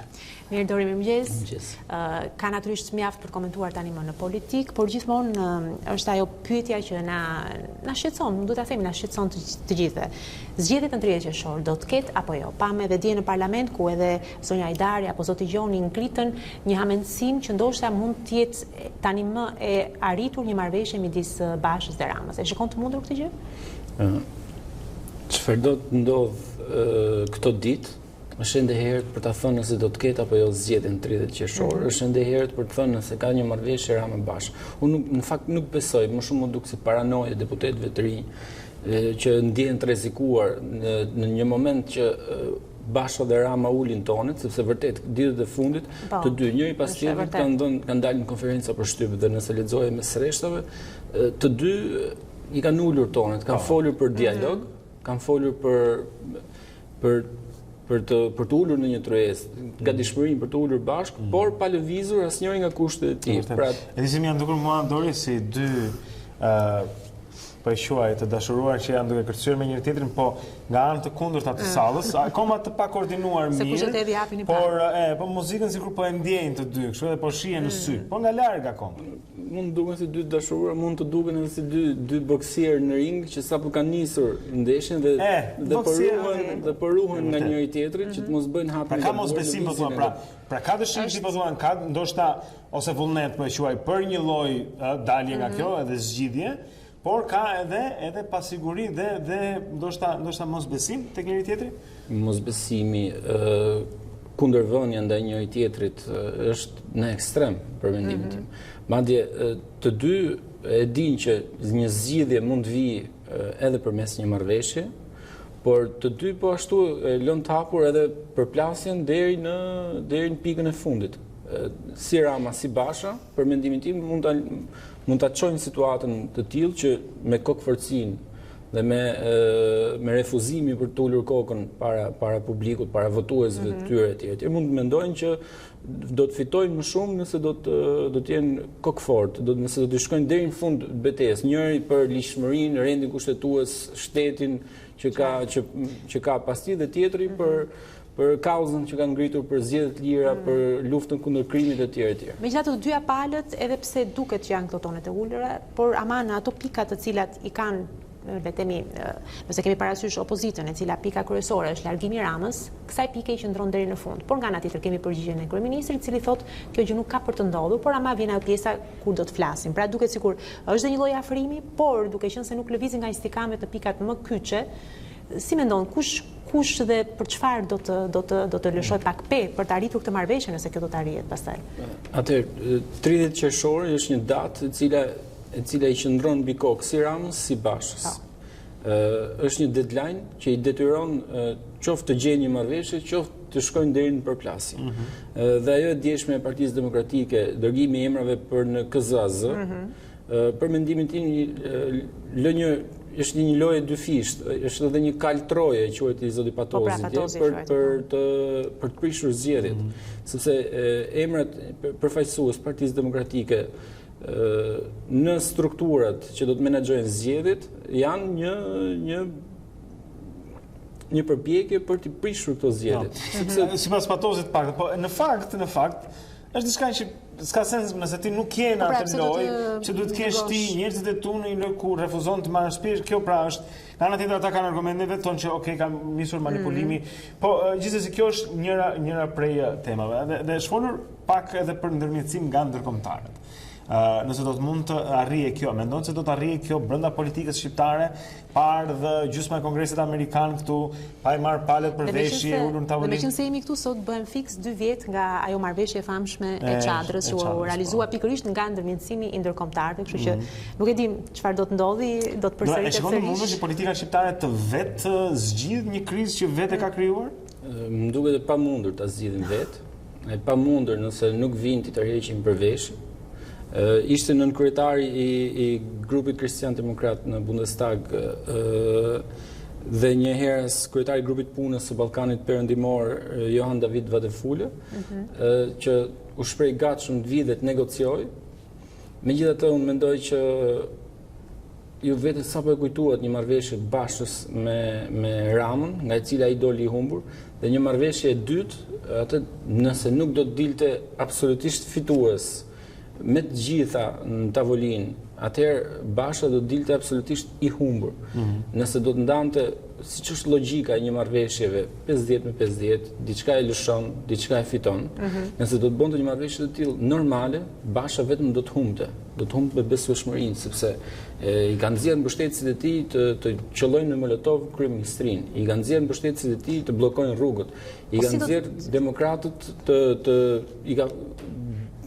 i ka bërë të përfundojnë në qelitë e burgjeve. Dhe nesër të takohet me Edi Ramën, njeriu që ai e quhen në krye të kupolis mafioze. Ka gjubo edhe tek çadra, të njerëzit ndonjën me ditë Republika e Re, mbani mend për 3 muaj Republika e Re do të vendosë gjithçka. Republika e Re u harrua përfundimisht dhe orët e çadrës në fakt.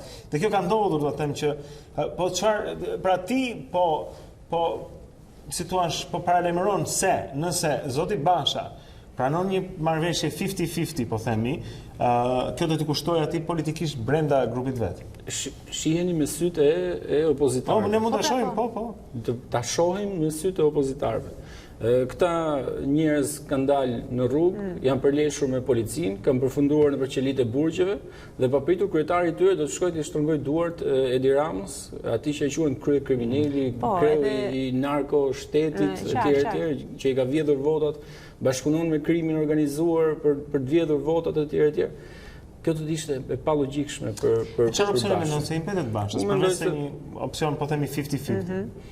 Që do ishte edhe më i lehti për t'u arritur, sepse edhe pala tjetër merr atë që kërkon ose diçka nga ajo që kërkon. Unë mendoj se opsioni tjetër për Bashën është ta vazhdojë betejën e tij për votën e lirë, për shkëputjen e politikës nga krimi, për përballjen me bandat që vetë ka akuzuar në çdo qytet, edhe herën e fundit që dolin në publik tha do të kemi një përballje totale me tiraninë e krimit, duke përmendur kandidat të Partisë Socialiste të vendosur nga emra kriminalësh që ai përmendi. Nga Selia e PD-s. Pozita do të vinte në çfarë formë? Me dorëheqjen e qeverisë, largimin qeveria tranzitore, siç është shpallur. Çfarë do të konsideroj pra një opsion zgjidhjeje që i jep Bashës gjithçka që ai kërkon? Çështja nuk është fitoj Basha, çështja është fitojmë ne nga kjo betejë, nga kjo përplasje, po themi, e opozitës me pushtetin. Dhe çfarë fitojmë ne? Ne fitojmë një sistem të ndryshuar që nesër mos kemi të iki Rama dhe të vi Basha dhe sërish kemi kaq shumë korrupsion, kaq shumë kriminalitet në vende të tjera.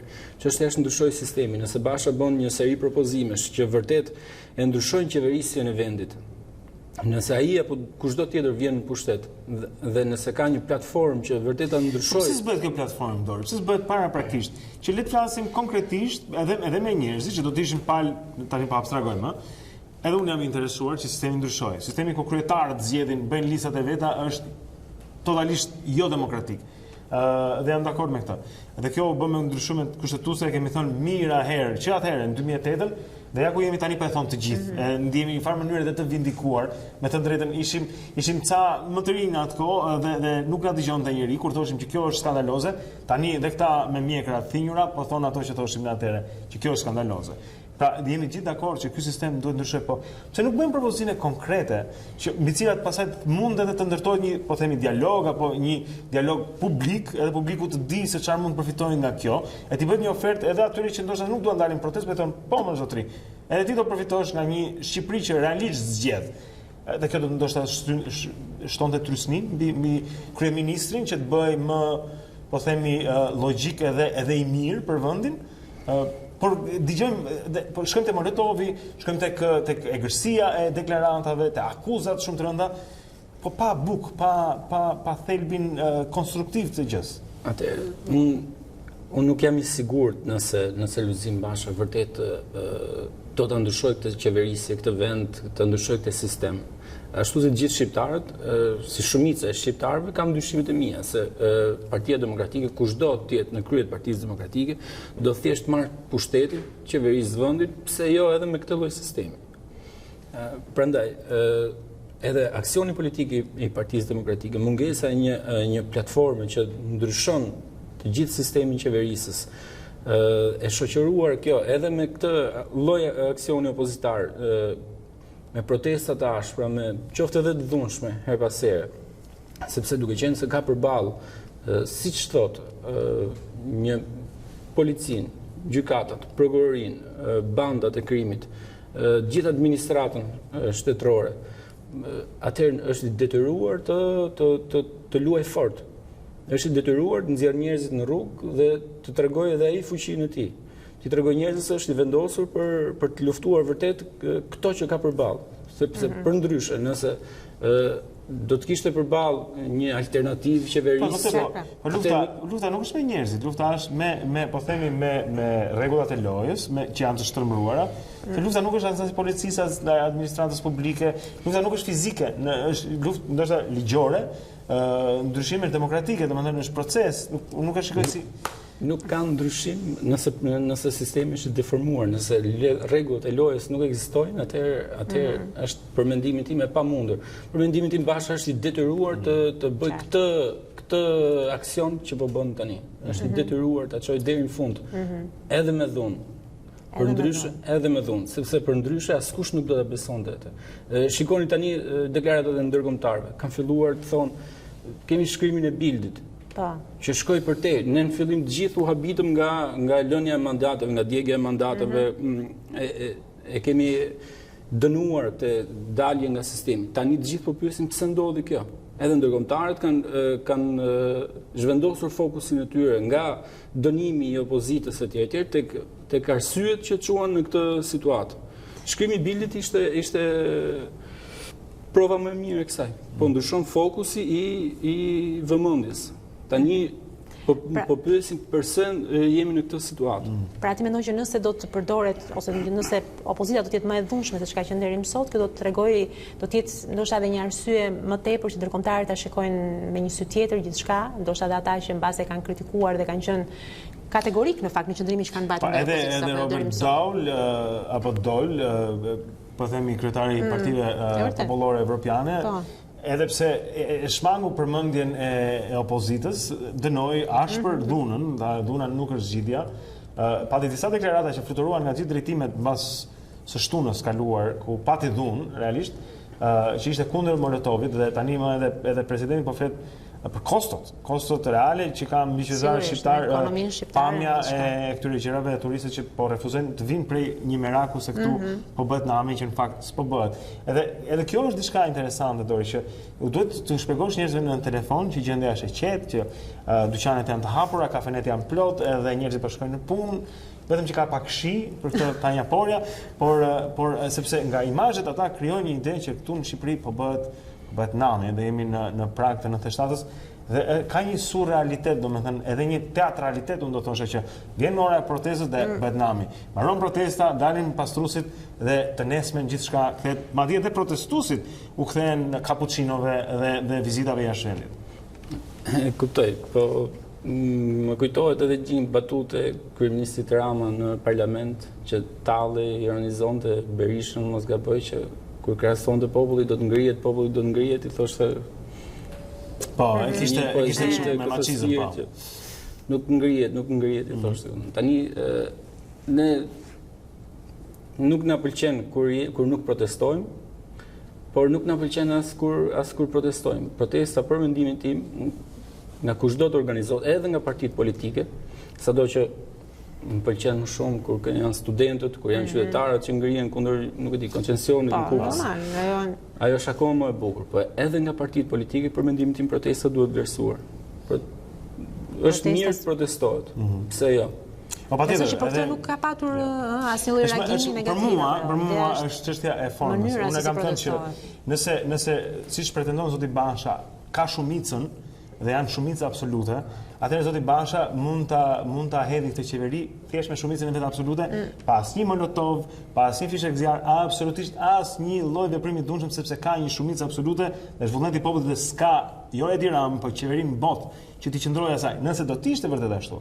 Po ata që duken si skiftera, me maska, që fillojnë hedhin molotov, ndërsa Basha flet në 5 minutat e para të protestës, për mua, që dua t'i bashkohem kundërshtisë ndaj gjithë mizerjes, po themi që ka ndodhur në qeverisi etj, Nuk mundem për arsye sigurie, nuk mundem për arsye familjar, nuk mundem për arsye sepse nuk më fton.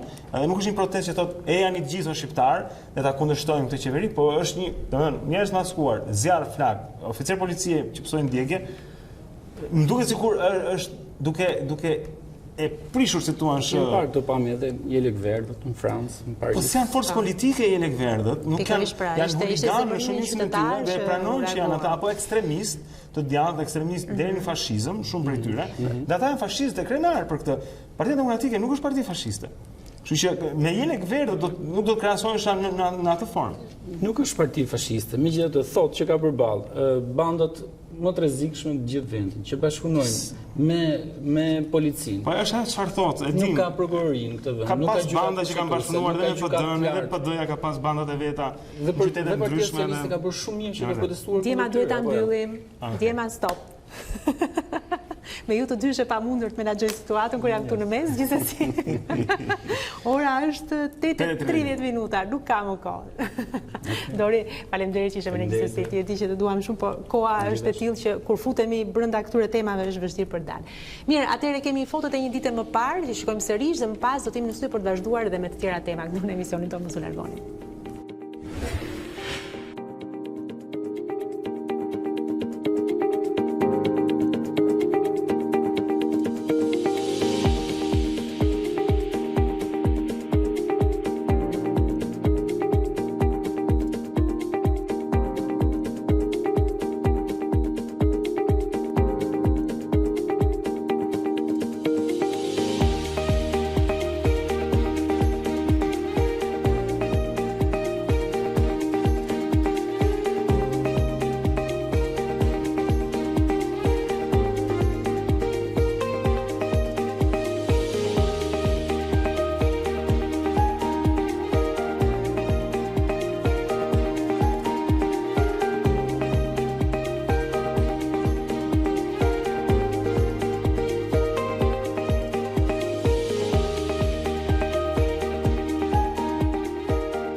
Jemi sërish në Dita Jonë, janë minutat e fundit, duam t'i shfrytëzojmë maksimalisht ato dhe nuk mund të rim pa hedhur një vështrim dhe dekrete sociale. Kemi Erionin këtu me ne, i cili gjithmonë na hap horizontin me gjithçka interesante. Me zemra. Ju jap një tjetër panoramë të asaj çfarë ndodh dhe nuk reklamohet dhe nuk jepet vëmendja e dur. Do filloj me një fjalim të dieshëm që ka pasur në parlament Rudina Hajdari, ku i trembe një marrëveshje që tani më sipas saj është bërë ndërmjet Bashës dhe Ramës, por kjo është bërë në kurrizë të shqiptarëve. Për ta sqaruar më tej fjalën e saj në kuvend, ajo ka dashur të theksojë në rrjetin social Facebook se unë ndjej se nuk jam vetëm, ky vend nuk ka marrë fund dhe këta kanë marrë fund se shqiptarët nuk janë dembel, por këta janë dembel. Këta nuk janë të rrezikshëm për të friksuar në palc, kanë bërë marrëveshje, por jo për shqiptarët, por për zuzarët. E mbyll postin e saj, unë i detyrohem këtij vendi shumë dhe kam për të bërë gjithçka, nuk jam vetëm, jemi më shumë se ç'mendohet dhe më shumë se ç'mund të thuhet.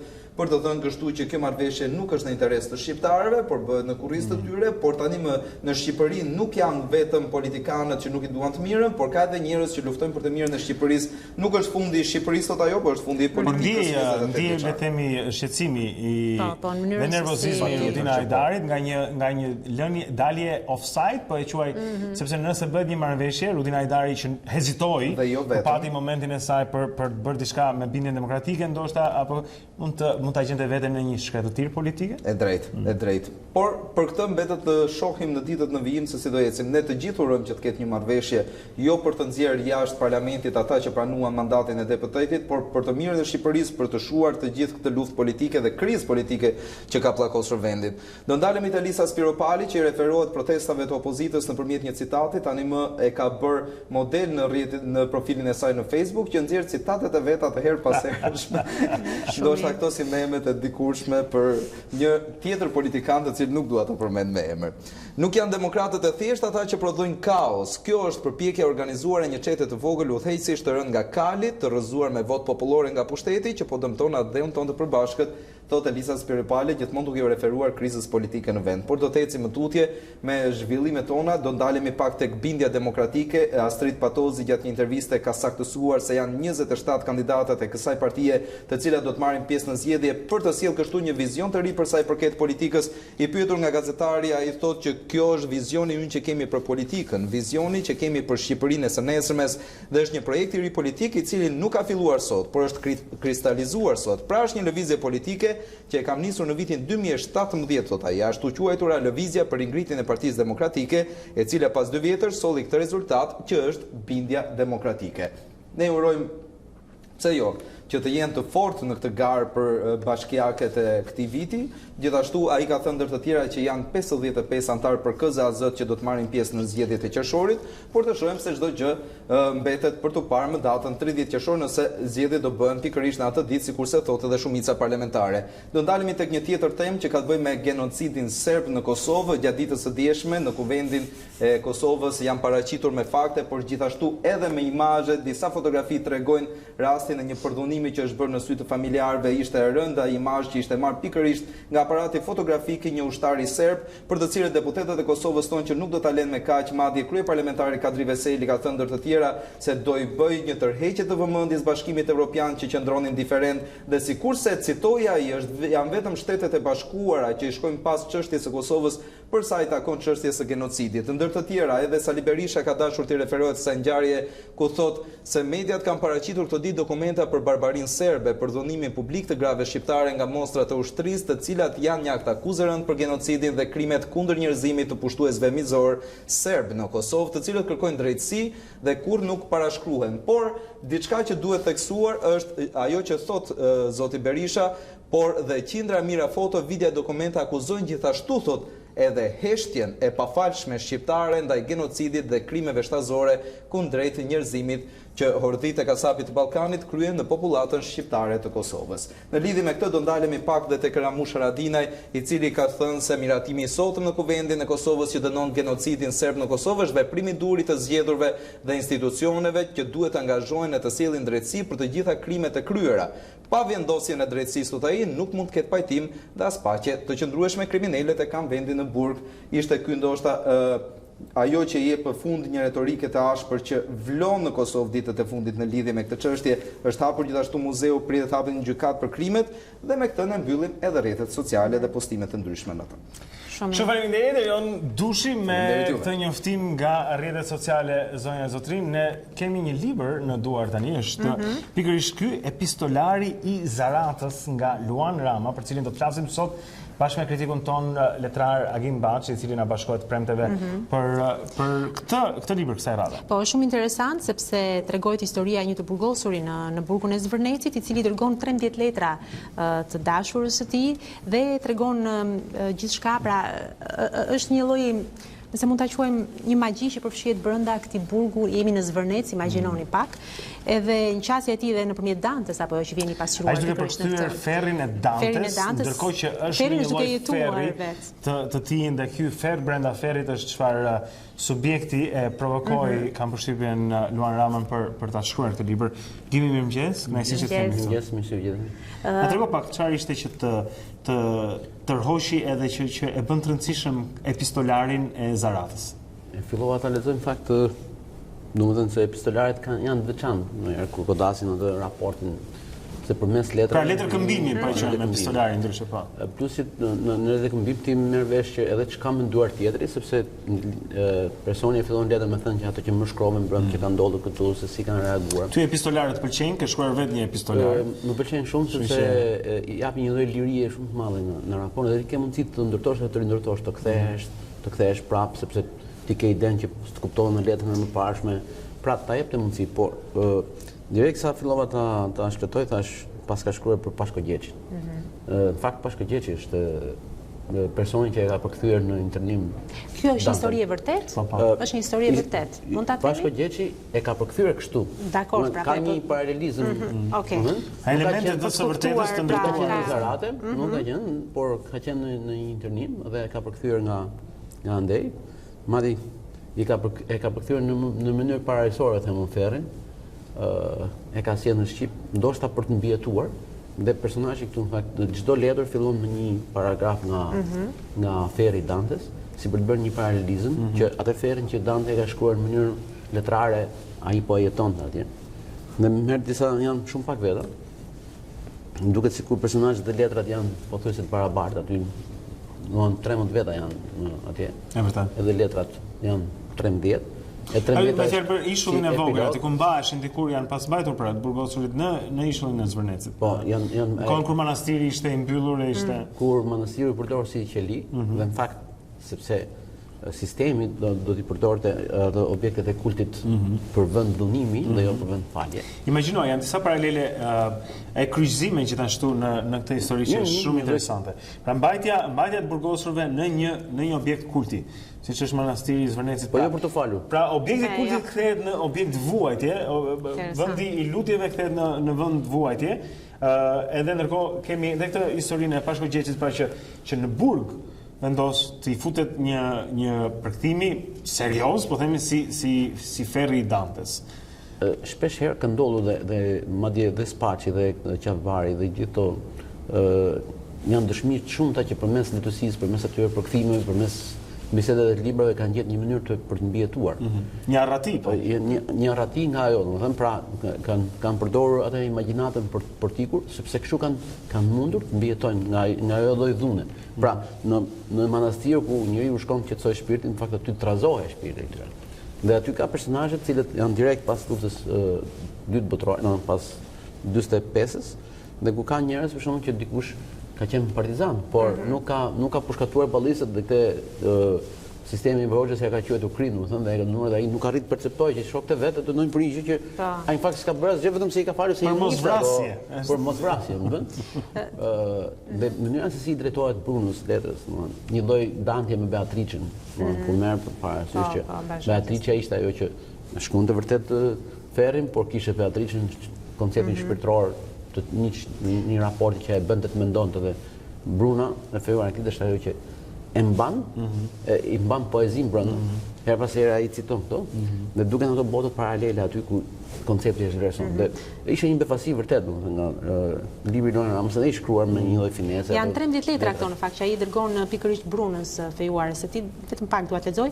Ai ndër të tjera i shkruan: "E dashur Bruna, tani që kam mbaruar se përkthyeri Ferrin, jetën e shoh ndryshe. Tani jam dikush tjetër dhe lut Zotin që Danten e takova përsëri këtu në burg në këtë ishull të humbur. Kush mund ta mendonte se do të jetoja çdo ditë me këtë vepër gjigante të letërsisë botërore? E di që ti vuan më shumë se unë që kam përshkruar me mendje të gjitha rrethat e Ferrit, duke parë se ç'është në të vërtetë njeriu, njerëzimi, se ç'është mungesa e lirisë dhe se sa vlerë ka dashuria njerëzore." Me një qasje gati poetike të një dhimbje kaq të madhe, unë mendoj se është nga ato librat që do ta sugjeroj më shumë kënaqësi, sidomos për ato brezat që vijnë për të kuptuar që njeriu edhe mes Ferrit ka arritur ta shquajë dritën, po do një fuqi të madhe. Dhe kur nuk janë dorëzuar në këtë lloj Ferrit të përditshëm, cilët janë ato që do të guxojnë të dorëzohen kur kanë mundësira pafund sot, Me unë mendoj që është një libër që të sjell optimizmin, sepse vjen nga një dhimbje shumë e madhe. Jo, mua më pëlqen shumë edhe mënyra, është vërtet një gjetje e autorit, sepse ne kemi lexuar shumë letërsi që e ka pasqyruar këtë lloj vuajtje, pra burgimet, ka folur për atë periudhë, dhe ndoshta nganjëherë bie pak edhe në patetizëm, por kjo lloj gjetje kaq interesante, kjo përqasje midis Dantes, pra Ferrit të, do të thënë, njohim të gjithë, por ama Ferrit të vërtet. Kjo është gjendja intelektuale e Luan Ramës. Luan Rama duhet përgëzuar për këtë sepse ne kemi folur këtu për autor, pastaj domethënë është Ylida Liçka, është Vezmën Kaplani, janë këtyku këto që kemi folur dhe që e kanë marrë pastaj personazhin edhe në atë ëndrrën në diktaturë dhe vujtjen, edhe pastaj dhe dështimin liri. Sepse liri nuk do të thotë që në momentin që ti fiton lirin, ti fiton gjithë drejtën për qenë pa probleme fare. Pra, liria ka edhe burgun e vet, siç ka lirin tjetër ai burgu i madh. Pra, por forma epistolare dhe kurajo për ta kaluar një lloj dhimbje, do të thënë i trajton edhe pse shikon dhimbjen e tmerrshme përpara syve, ai ka në mendje Brunën dhe ka dëshirën për të qenë i lirë dhe për të takuar. Pra është speranca që e mban ende. Por kthen Ferrin, e jeton Ferrin. Por kthen atë që jeton për ditë. Dhe ky paralelizëm e bën librin shumë interesant. E sjell në një këndvështrim konkret dhe unë thashë lexova gjatë gjithë kohës sikur po lexoja pak nga Pashko Gjeçi që e ka sjellë dhe libër në Shqip pikërisht në një situatë të tillë, domethënë Luan Rama me finesme, njëherë thash e ka bërë 12 letra si 12 apostoj, por ka bërë 13. Përmes letërkëmbimit pasaj gjenden mënyra për treguar brutalitetin, për treguar mizorin, për treguar dhimbjen, për treguar nëse mund të lexoj diçka të shkurtër këtu, e gjitha kjo në më pak si 100 faqe, e sjell shkurtër. Që ka dhe delikatese që ai mundohet që Brunën mos ta trishtoj deri në fund, do të thotë që ky e ka kursyer, por ka dhimbje që po kalon vet natyrisht. Thotë tregon një vit me radhë, tregon për dikë që sapo kishte ardhur, pra kishin sjellin gazetar nga Tirana, i cili ishte bashkuar këtyre në burg, dhe thotë një vit me radhë kishte punuar si kafsh në kampin e Maliqit për të tharë kënetën. Na tha se atje qindra të dënuar punojnë duke hapur kanale. Madje na tregoi dhe historinë e dikujt që për ta bërë shembull donin ta varrosnin të gjallë në sy të burgosurve. Duket diçka e pabesueshme, por ai na u betua se ishte vërtet dhe se e kishte parë me sy të tij. Po, me që dikush kishte njoftuar menjëherë erdhi njëri nga kapterët dhe u foli ashpër dy ushtarëve që gati po e mbulonin të tërin. E kishte dhe unë gjë në gryk, përpëlite i mjeri fshatar. Kështu i dënuari shpëtoi vdekjes. E kjo histori më kujtoi librin e Dostojevskit që pata lexuar në Toria. Është Mitrush Kuteri. Është rasti i Mitrush Kuterit. Dhe e ka përfshirë në letër, më qenë se edhe normalisht ai komandanti që erdhi që e njihte dhe e shpëtoi, por imagjino Mitrush Kuteri, duke e dënuar një njeri i glëd në raport, atë kotelin e madh që na kishte sjell kryevepet e lehtësisë botërore, domethënë, ta varrosin të gjallë.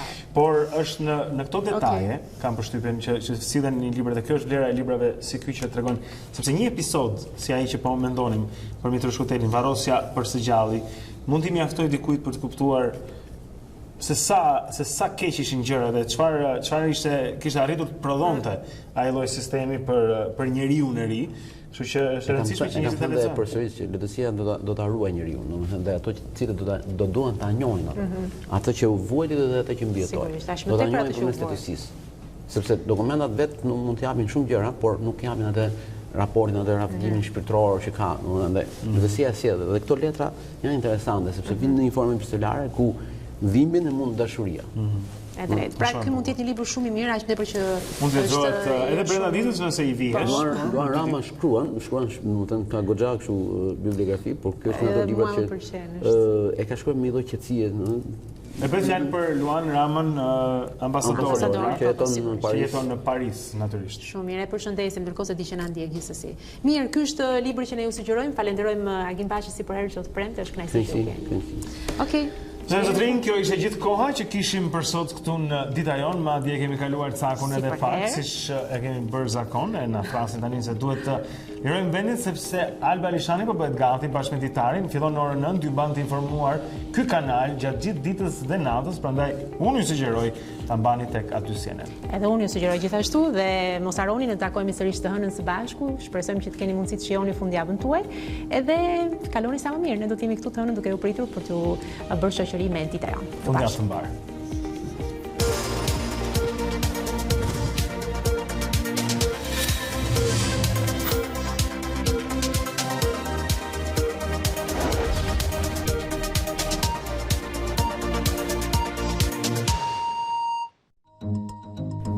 Unë jam Aurona Minga. Dhe unë jam Dendi Saleh. Për të parë të gjitha videot e emisionit ton, klikoni subscribe. Regjistroni.